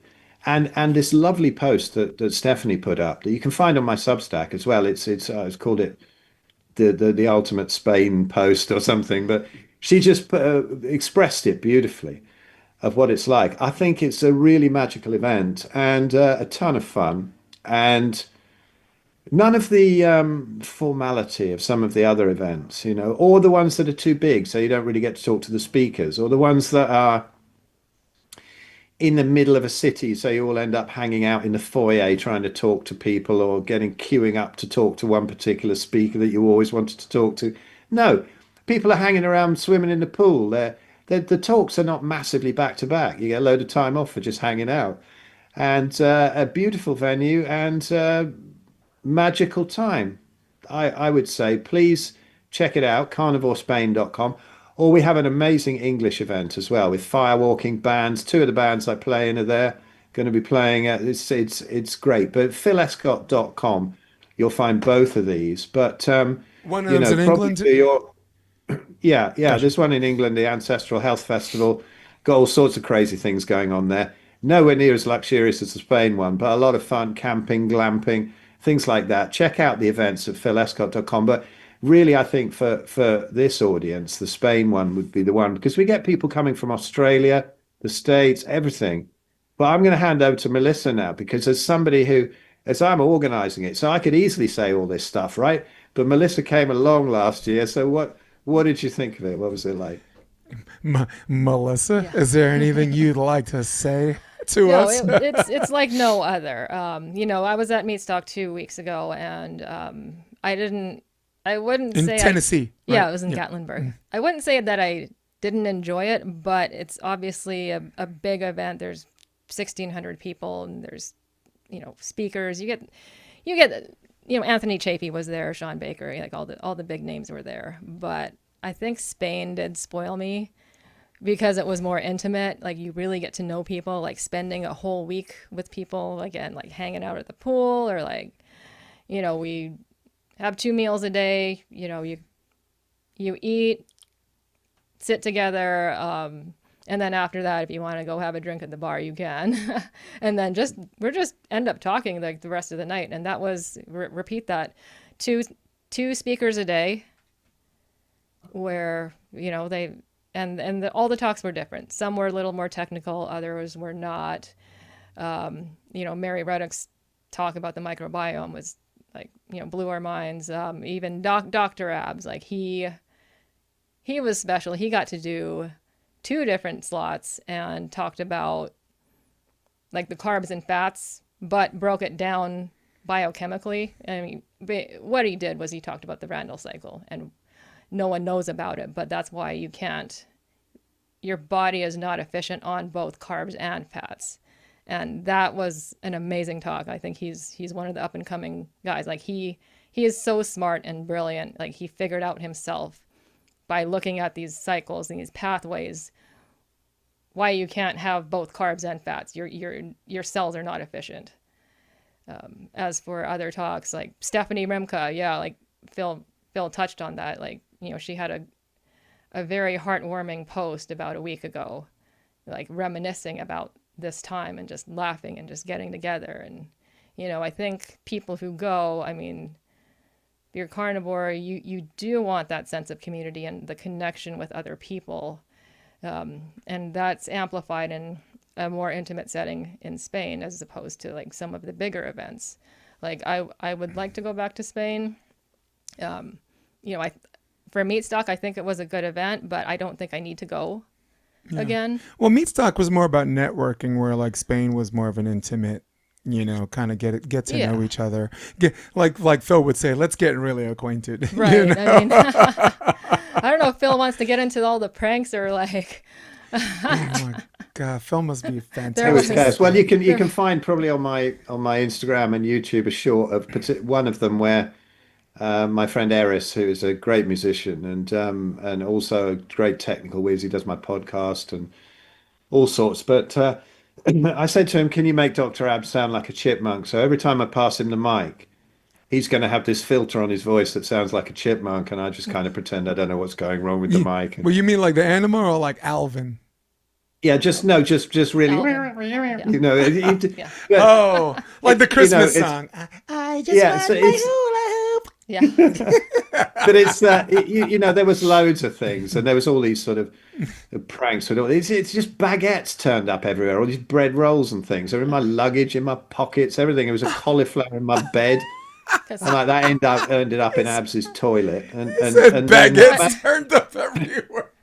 it was just nonsense. And to see Zofia Clements there from Paleo Melissa answering very serious questions with the radio mic stuffed into a baguette. So at a carnival conference, no one's going to touch that baguette, right?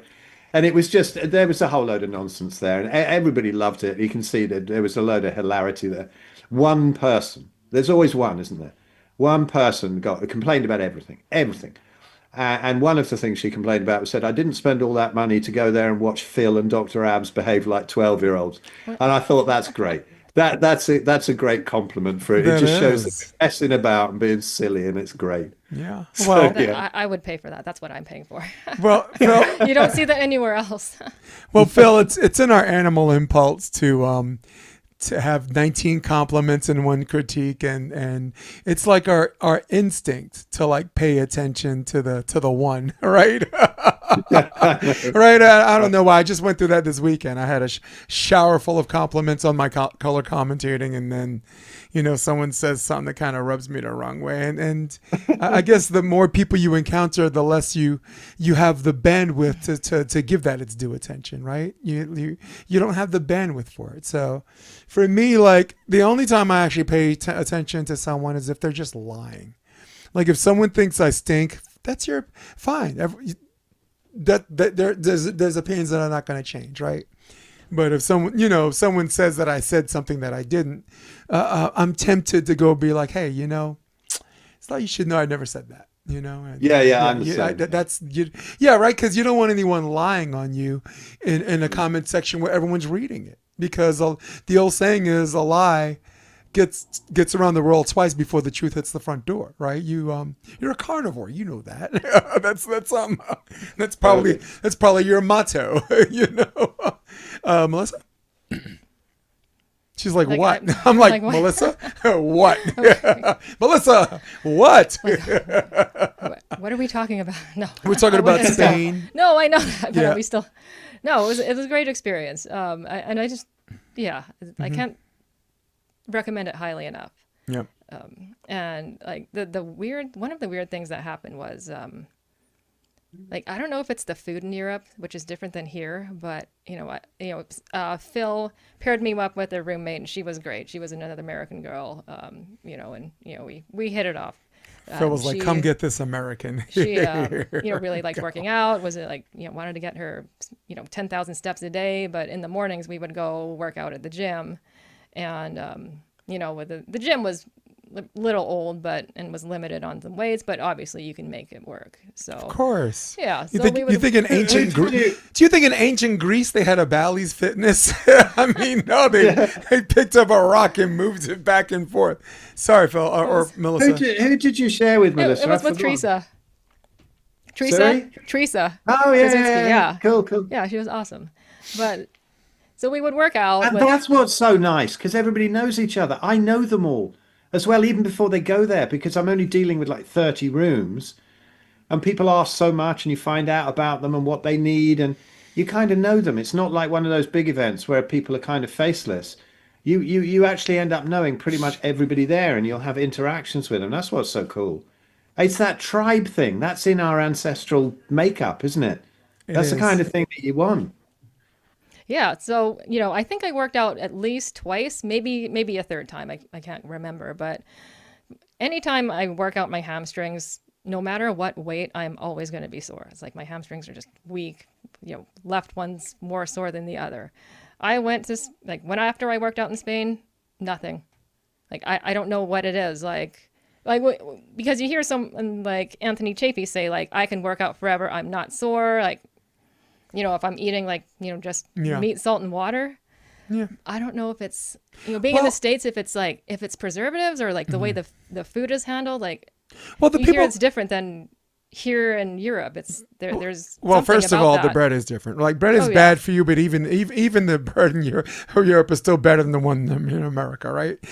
And I know that because as a New Yorker, how you make it with hard water or soft water, there's a distinction. So although all bread is bad, there's still levels to that too, right? Something you guys might want to take into consideration: the people that can work out longer probably shape their path that way. Like you and I as volleyball players, like if we're taught if we're not taught how to land, we're taught how to jump, then a lot of the cartilage disappears, right? Where you got like bone on bone rubbing against each other, right? So typically or arthritically, we can't work out as long because we don't have cartilage in places that they do. So there's variables that come with that. Well, arthritis could also be a sign of inflammation, right? Right. But if Yep. Phil wants to chime in on that, the I pains you get from Phil, arthritis, I yeah. mean, could go away if you Phil, eat better. I had a doctor that came on. He's a doctor at the Tampa Bay Buccaneers, and he's working on this thing called a topical solution. So instead of stem cell injections for to try to repair the cartilage that's left, it's a topical thing, and everybody's kind of got on board with it. His name is Dr. Thomas Rhee. He was on a podcast recently, and me, me, I'm always open to new ideas all the time, and for me as a longtime volleyball player, like I want to play, but if I can't do the things I'm good at, it's not fun. I'm not just out there just like I was an actual competitor. So, and we can go out later too if you want. Set each other like 100 balls, but Oh, I just wanted to throw that in there as I lost my ability to hear Phil. Let's do that. Sorry, Phil's like, Melissa, let's get it in before he can hear us. what? All right, guys. So I just wanted to plug in some sites. People want to know more about what you've been up to and where they can know a little bit more about what we heard, which is just quality stuff today. Fantastic job, you two. It's not even like a job; it's just a conversation, that's my jam. That's right up my alley. Phil, you go first. People want to be down. Go ahead. Yeah, so have a look at the landing pages of the Spain event and the English event. It's carnivorespain.com and ancestralhealthfestival.com. But you just need to really, I'll send Jason some links. Perfect. But if you I'll just go, attach them to the description. Sorry. Go ahead. yeah, that'd be great. Thanks, Jason. But if you go to philescott.com, you'll find everything really. But if somebody does have autoimmunity, please hit me up for a consult. I also have this 30 video online course which covers everything from diet to all the light EMFs, grounding, um, emotional, even spiritual aspects to healing autoimmunity. And that is half price. I've got a code there now on my philescott.com. You can find a link to that. Autoimmunity, the subtraction method. Please, if you know anybody suffering with this, spending thousands on these awful meds that don't do any good and will be costing them way too much. Just Mm, that course, it'd probably be about at half price, about $100. Please grab that. I wish I could get that to everybody with rheumatoid arthritis or any autoimmunity in the world because, okay, I don't know everything, but that $100 is going to take you to the knowledge that took me tens of thousands of dollars lying around sick and spending all the savings I had and years of not getting it right. So I lost the use of, or the full use of a couple of joints. 30 were fine. I got rid of it with no damage. But you need to get on top of this, and on the meds you won't. So it deals with everything from all the things you need to do to finding full confidence and all the links you need to give you all the knowledge that you want, because you need absolute confidence. Because to start with, it sounds mad, right? Too simple, absolutely mad. You want to hear it from people who aren't me, who have actual medical qualifications and can explain it in really good scientific terms. Come to Spain, hear these absolute heroes from the carnivore world, or our English event. And yeah, you'll find all that at philescott.com. And if you would like a personal consult, I give the course away for free anyway, the online course, if you have a consult with me. And I also, on my Substack, I do a Sunday evening call that you can have for free. You can donate if you want. I've just done a buy me a coffee thing today. And I thought I'm just going to put it out there for everybody. I've got so many followers and like hardly any paid subscribers, and I just do everything for free, and I'm sick of it. So just you know, send me $1 a month or something. If I got that from my Substack subscribers, like if I got that, my family would be in a much better position. But I just like to do everything for free because I know some people just don't want to pay, so I don't care. Treat it as a charity. If you know somebody who might want to heal, want to help, give me $1 a month or something. So that's only something I've done today, actually. Buy me a coffee. I've never even thought of But it. which is why it's not a grift. Between the three Yeah. of us, you can't think of three worse people who would ask for money. You know what I'm saying, Yeah. Melissa, me, you. You can't find three worser people in that category. I know. I just Gonna don't ask really for think money. about it. But anyway, yeah, 6 o'clock in the evening, Sundays, I do a group Zoom Q&A call that's often a lot of fun, and the replays are always put up on my Substack. So, but anyway, you can find all this out at philescott.com. But if you want to come to Spain, don't leave it too long, because there's probably only about 7 or 8 rooms left. Gotcha. So get in there. You can do a share. There's also a day ticket option if you want to stay nearby or if you live nearby. But to come in and have the full experience, stay at the place. You probably need to get that booked pretty soon and get the deposit in. So there we go. Hope to see some of you there, and I hope you enjoyed this. And yeah, it's time Thanks, to Phil. build a new system that is not based on the old allopathic system. Let's get people better. Yep. If they agree that if the science changes, the facts do, that I think they should come with that same energy when it comes to these things that enhance your quality of life. Never mind the sanctity of such. Melissa, Insta handle. Also, plug your new volleyball thing too. Yeah.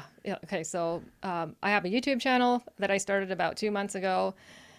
Instagram, like a volleyball It's content quite the account, hit. and my Gmail. It's all the same. So it's melcrash12, which is MELCRASH 12. And yeah, I started an Instagram about a week and a half ago, like a public account to promote volleyball content or just sharing volleyball content.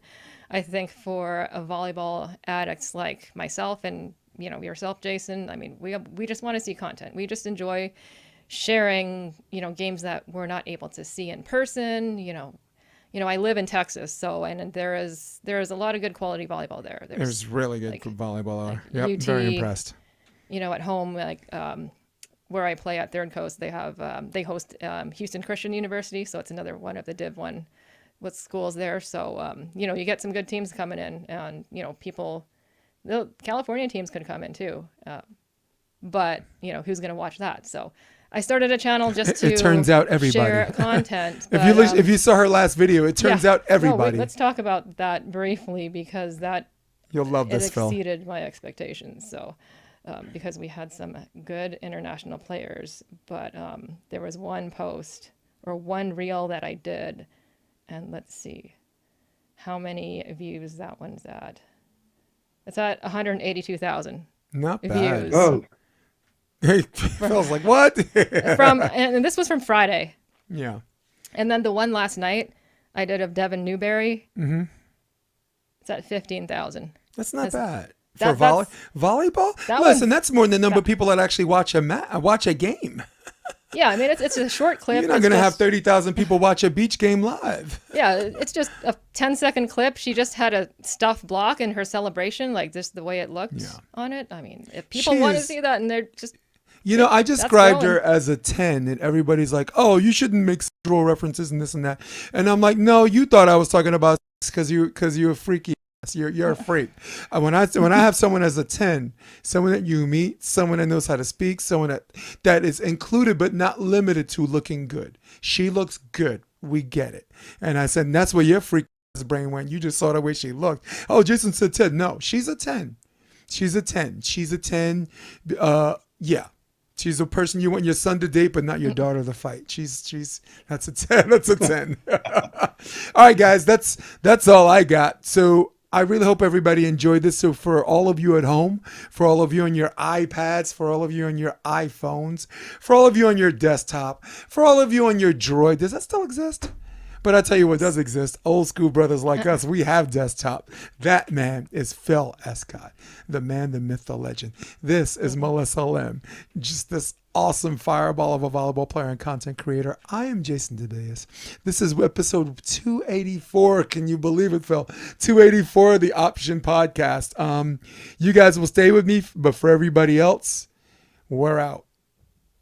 Come check out the Option Podcast on optionvb.com. It's also available on iTunes and Spotify and on YouTube under the NY Varsity Sports handle. You're going to love what you hear.